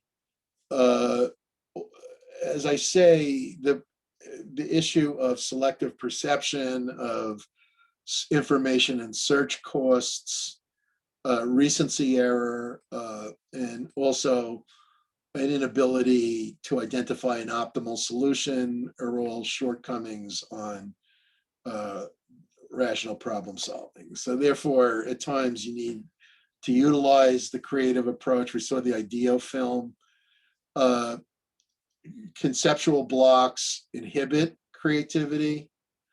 It may not be that we want to be creative a lot of the time. If you're too creative all the time, it creates problems. You know, if you look at the life of a creative artist, Ed Harris made a wonderful movie about Jackson Pollock, whose widow, Lee Krasner, is still on Long Island, and she invites students to her home to be interns and to work on the Pollock estate. You could do that if you wanted, meet her and get exposed to Pollock's work. At one point, one of his paintings was the most expensive painting in the world. I think it sold for $140 million. But recently, Van Gogh painting, well, the Mona Lisa never, you know. Okay, if you take inflation into account, I see. The Mona Lisa hasn't sold. It could well be that the Mona Lisa is the most expensive painting. But basically, yeah, it's true though. You have to adjust for inflation. So it's hard to know. People who count the paintings that haven't sold, I don't think it's fair. Ever sold at auction? Okay, that's the one. So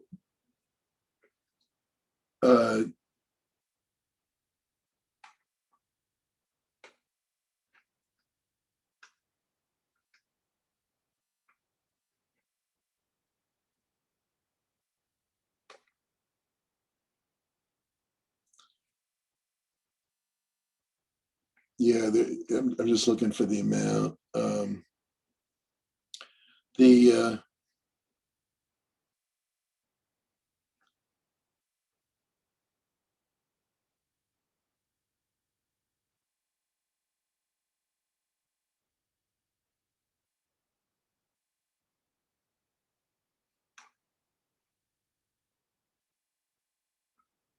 I'm not finding it. Oh, here.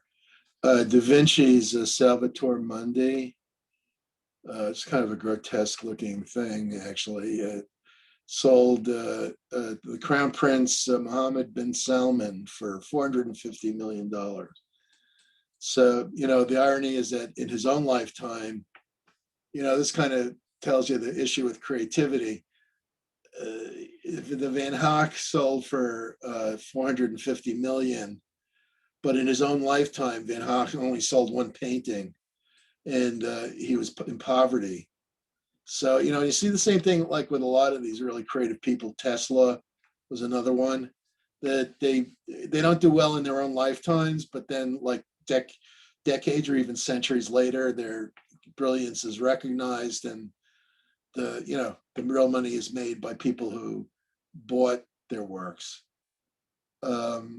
So in any case, we all suffer from creative blocks, and the way that you solve problems creatively is to first of all do your homework, second of all incubate the problem, third of all illuminate, and fourth of all verify the solution. There's different types of creativity. Incubation, where you're basically focusing on teamwork. We saw with IDEO. Imagination, where you're doing something new, you're experimenting. Improvement, where you're incrementally improving a process. And investment, where there's focus on rapid goal achievement, fast production. Blocks to the creative process include things like constancy, where we engage in vertical thinking, defining a problem in one way without considering alternatives, thinking in one language, not using alternative languages like images and sounds to define and assess the problem. I told you that back in the 1950s, the New York artists, the New York School of Art, that a lot of the artists went to see Ornette Coleman when he came to New York, because they saw his music as being, like their art. This has a long history in the arts with Impressionism and other schools that the styles interact. So basically, commitment, that you're committed to one point of view.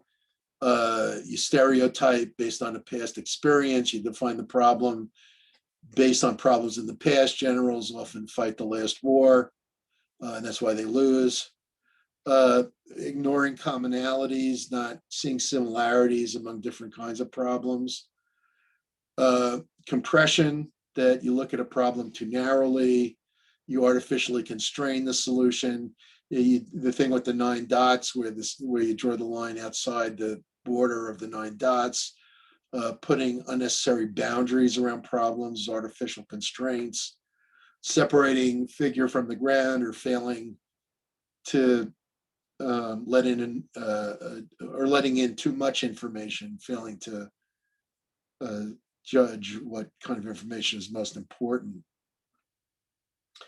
And also complacency, that you're not inquisitive, that you're afraid to ask questions, that you're unwilling to ask questions, that thinking is a waste of time, that creativity is a waste of time. So all of these are impediments to creativity.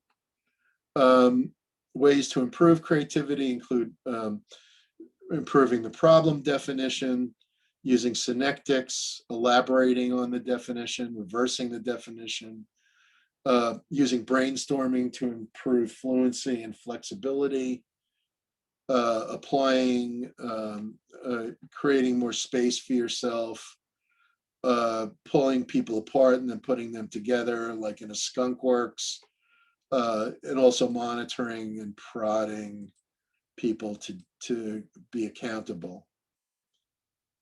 All right, so, okay, let's move into the next chapter, which is 4, communication, probably the most important chapter of the semester. Basically, communication has gotten more accurate over time because of technology, but the management of interpersonal skills and interpersonal relations, the ability to communicate face to face, which is the most important managerial skill, has not improved over time. But the emotional dimensions are more important than the factual. And I think that there's been true retardation of ability because of technology. I think technology has harmed people emotionally. I think I mentioned that film, A Social Dilemma, which is on Netflix. I highly recommend it. There's a lot of issues with technology beyond, I won't show the trailer here, but I'll link it.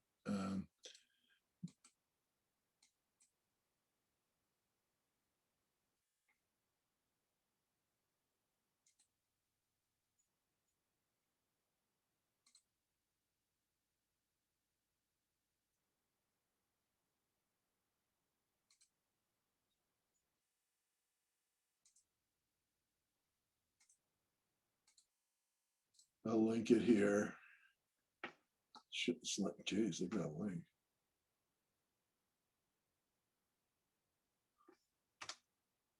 I don't know if that works or not. Give it a try if you're interested. But basically, one of the things that the web does is it causes people to fixate on the web and with texting. And so, like, increasingly people's entire lives revolve around texting, and they become socially retarded. It's the exact opposite of emotional intelligence. In that movie, Jonathan Haidt says that the suicide rate among teenage girls has doubled in the last 11 years. And this alone is a major cause for concern, but it goes much further than that. So basically, you need to work on your interpersonal communication skills, regardless of technology. It's always been an issue. The example of coaching and counseling are that you need to apply good communication skills when you're evaluating other employees. Bad communication is sort of like getting information that crosses your sensitive line. It causes you to be defensive. Bad communication causes you to be disconfirmed. I think you see it in 12 Angry Men at various points, that they're all bad at communicating, almost all of them, except for Juror 8, Henry Fonda. They're all pretty much bad at communication, and so they hurt each other's feelings. And this leads to influencing the outcome. I think that's what the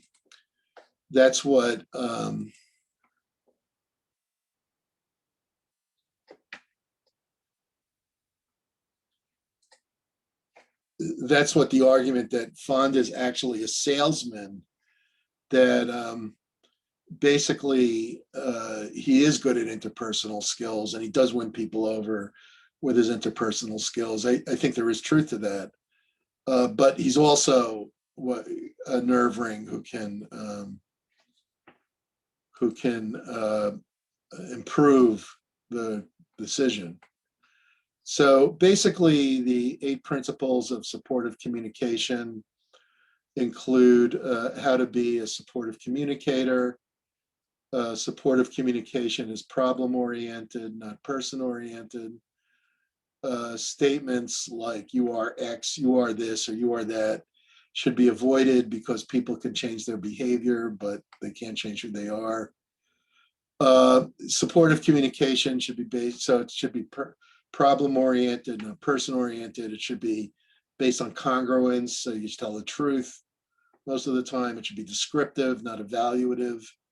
That good communication should describe objectively, your observation of events, that supportive communication validates other people rather than invalidates them. If you're saying stuff to people that's insulting, obviously you want to change that. Good communication is flexible, egalitarian, two-way, based on agreement.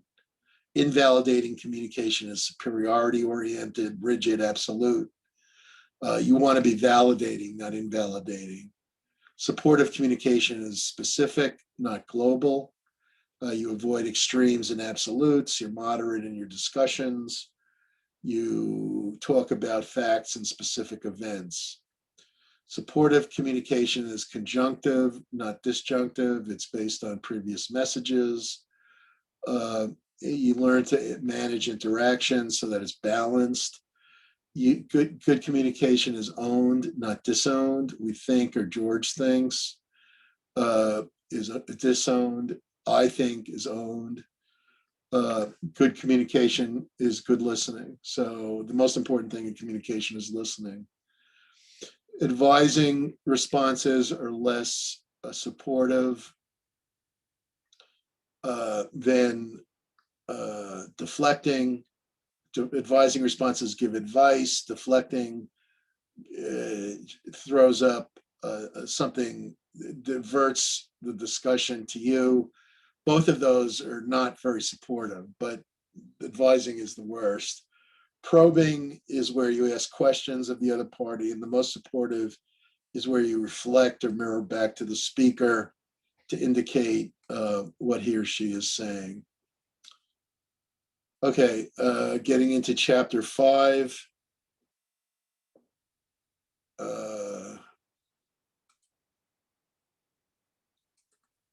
We talked about power and influence. I showed the Robert Moses video, which you should all have watched. Cultures differ on how they see power. Some cultures tend to be more traditional.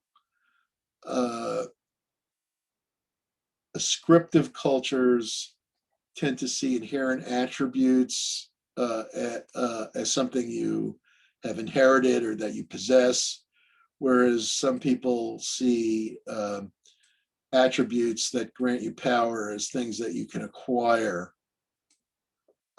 Also, some cultures that are collectivist may feel uncomfortable with individuals asserting power. Americans have always been ambivalent about power.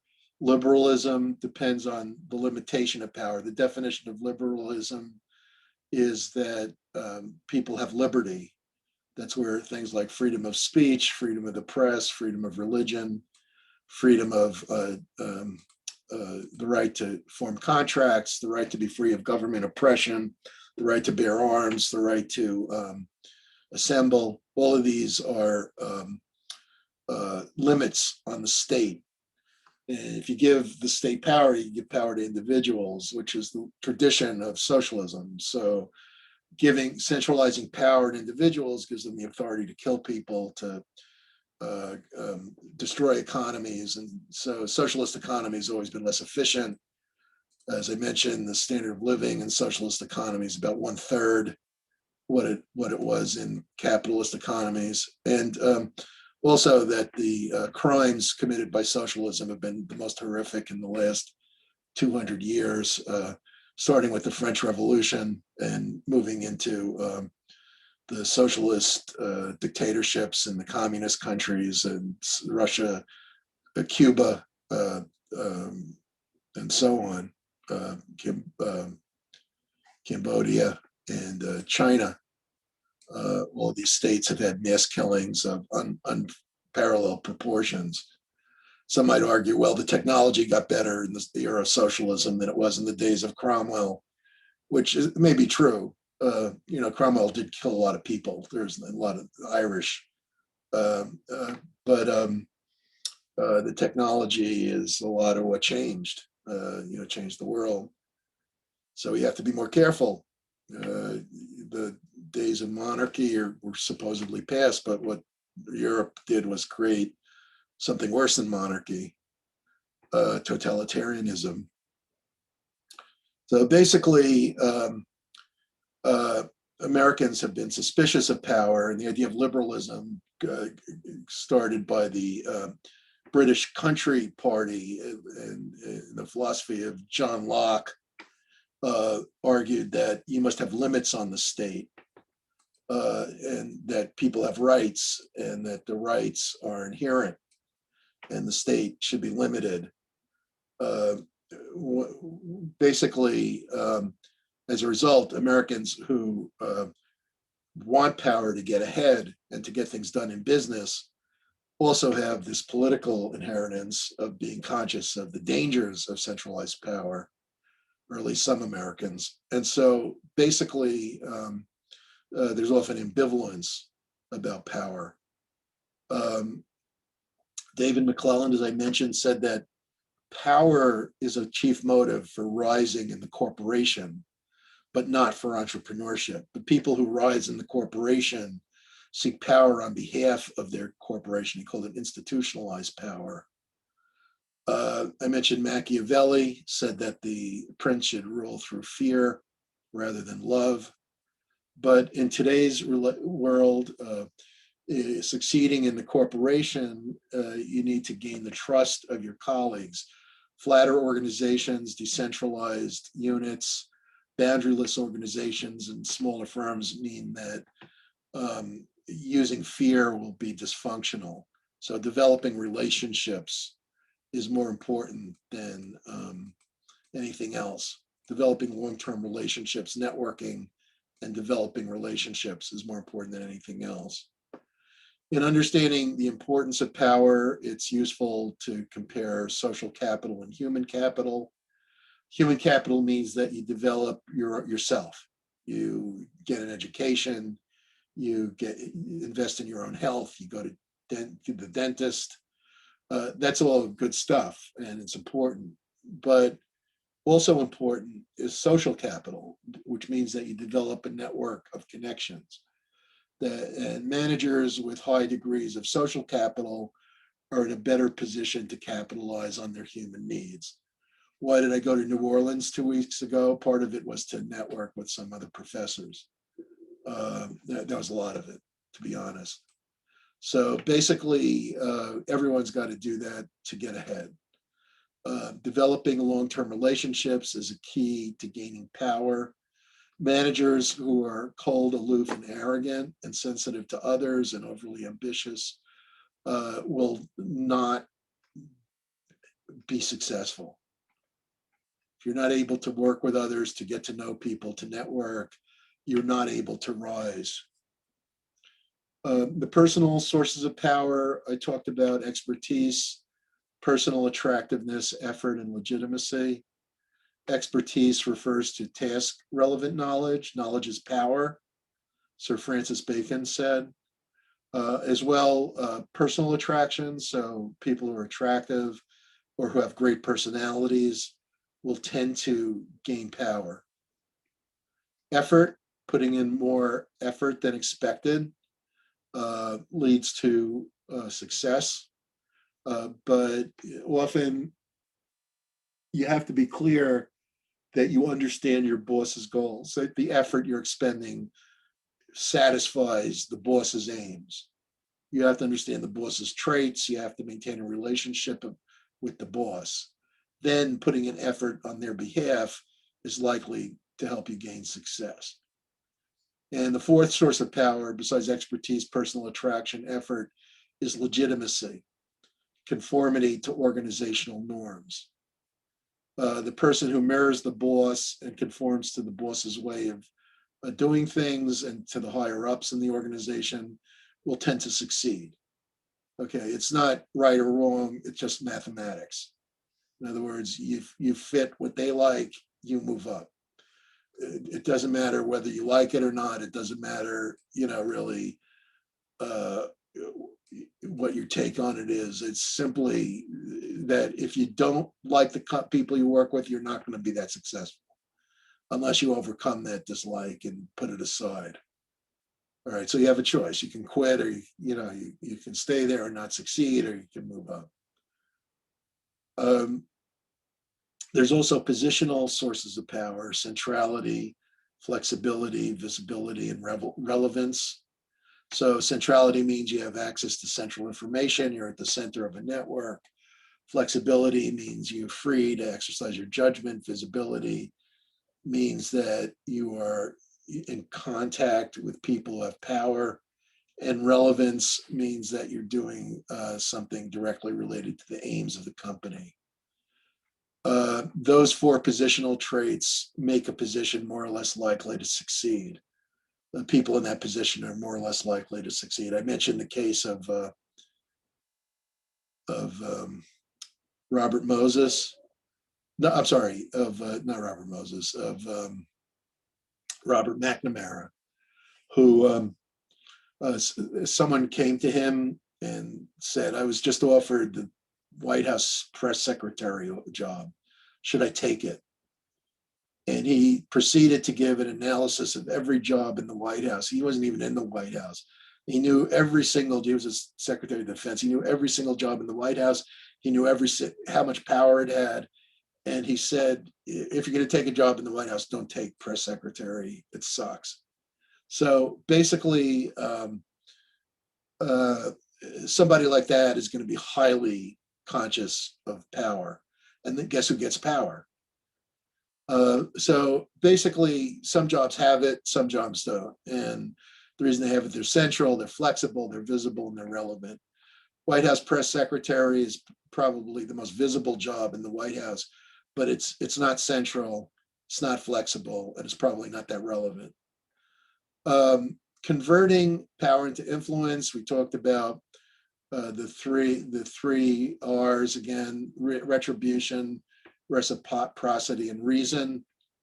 Reason means that you help others to see why they should do what you say. Reciprocity means that you get others to do what you want in exchange for something. And retribution means that you force others to do what you say. All right, we're running out of time. So I did chapter 6 just now. I reviewed it. So I'll just briefly do chapter 7, which takes us to almost all of the stuff on the exam. There's also the empowering and engaging, which I talked about last week. So basically, conflict is important to corporate competitiveness. I said that a moderate degree of conflict is preferable to too little or too much. Kenneth Boulding threw out the devil's advocates and then asked the groups to pick, I'm sorry, Kenneth Boulding had groups solve a problem and had planted devil's advocates in half the teams. The teams with the devil's advocates made better decisions, but then when given the chance, they threw out the devil's advocates.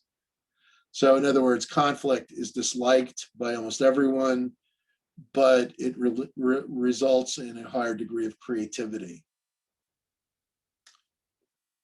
Conflict that focuses on people rather than issues, I've talked about this a few times, is not easy to resolve and it's not productive.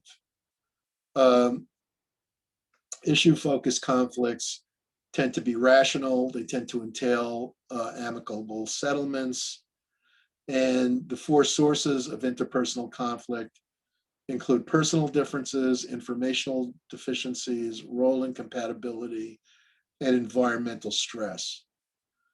Personal differences mean that values are incompatible. Informational deficiencies means that there's misunderstanding. Role incompatibility means that the jobs are in conflict, things like sales versus production, or line management versus staff management. Everybody hates the HR department because they interfere with the things that the line management wants to do. So basically, and also environmental stress, that budgets, uncertainty lead to conflict.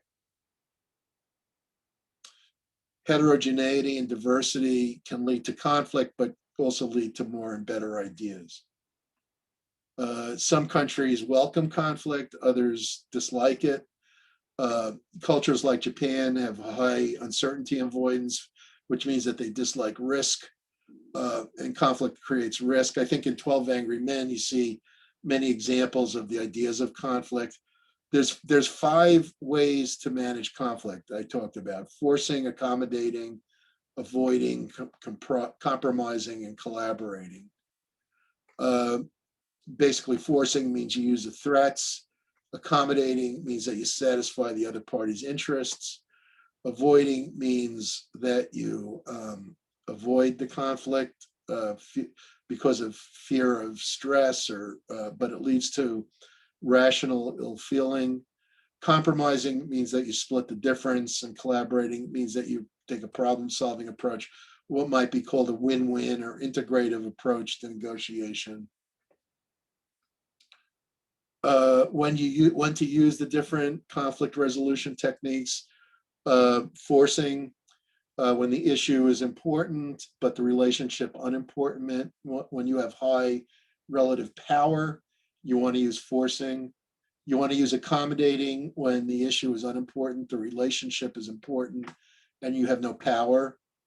Avoiding when both the issue and the relationship are unimportant. Collaborating, basically where the issue is important, where the relationship is important, and where there's limited time constraints. Generally, you should try to rely on collaborative problem solving whenever possible.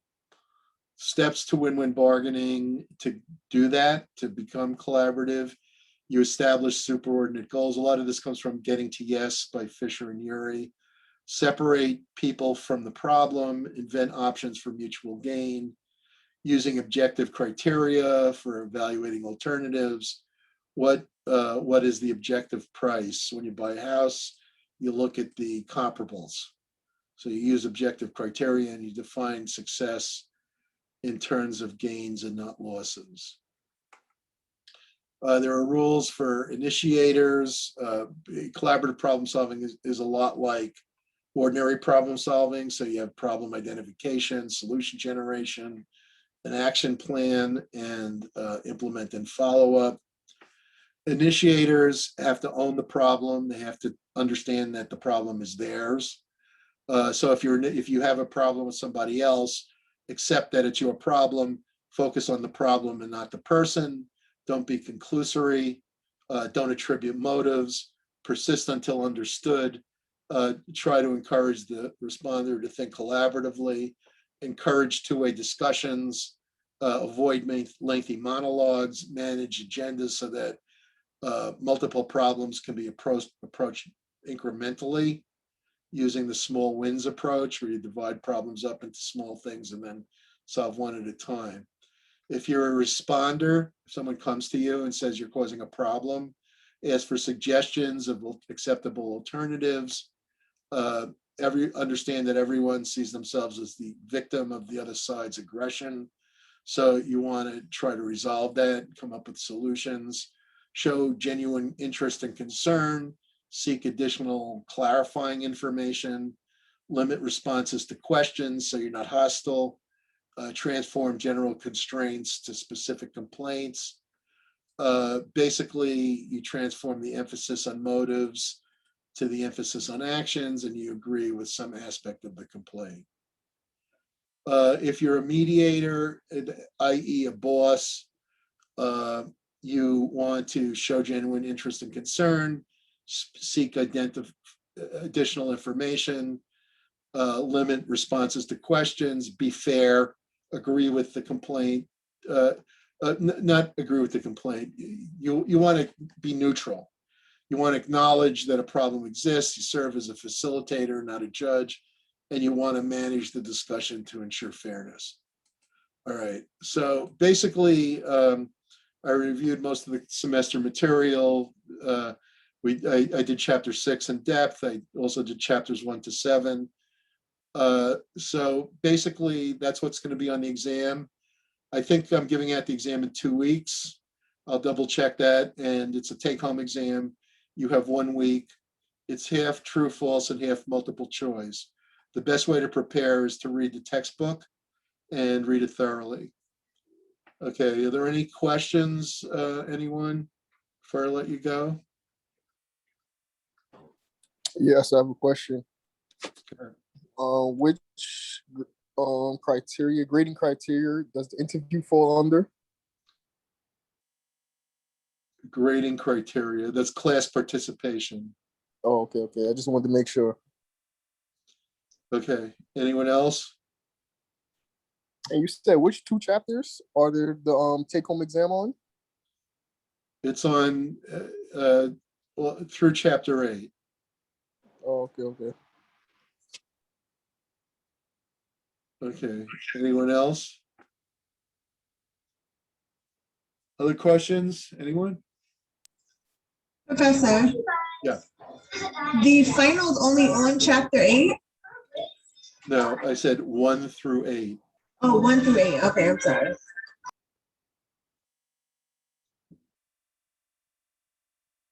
Okay, anything else? Okay, well, have a nice week and I'll see you next time. We'll All right, thank you, Professor. we won't do the informational interviewing. I said we're putting that off. And we will do we'll discuss 12 Angry Men. Bye, Professor. Okay, All right, take thank you. care. Thank you, Professor. So long.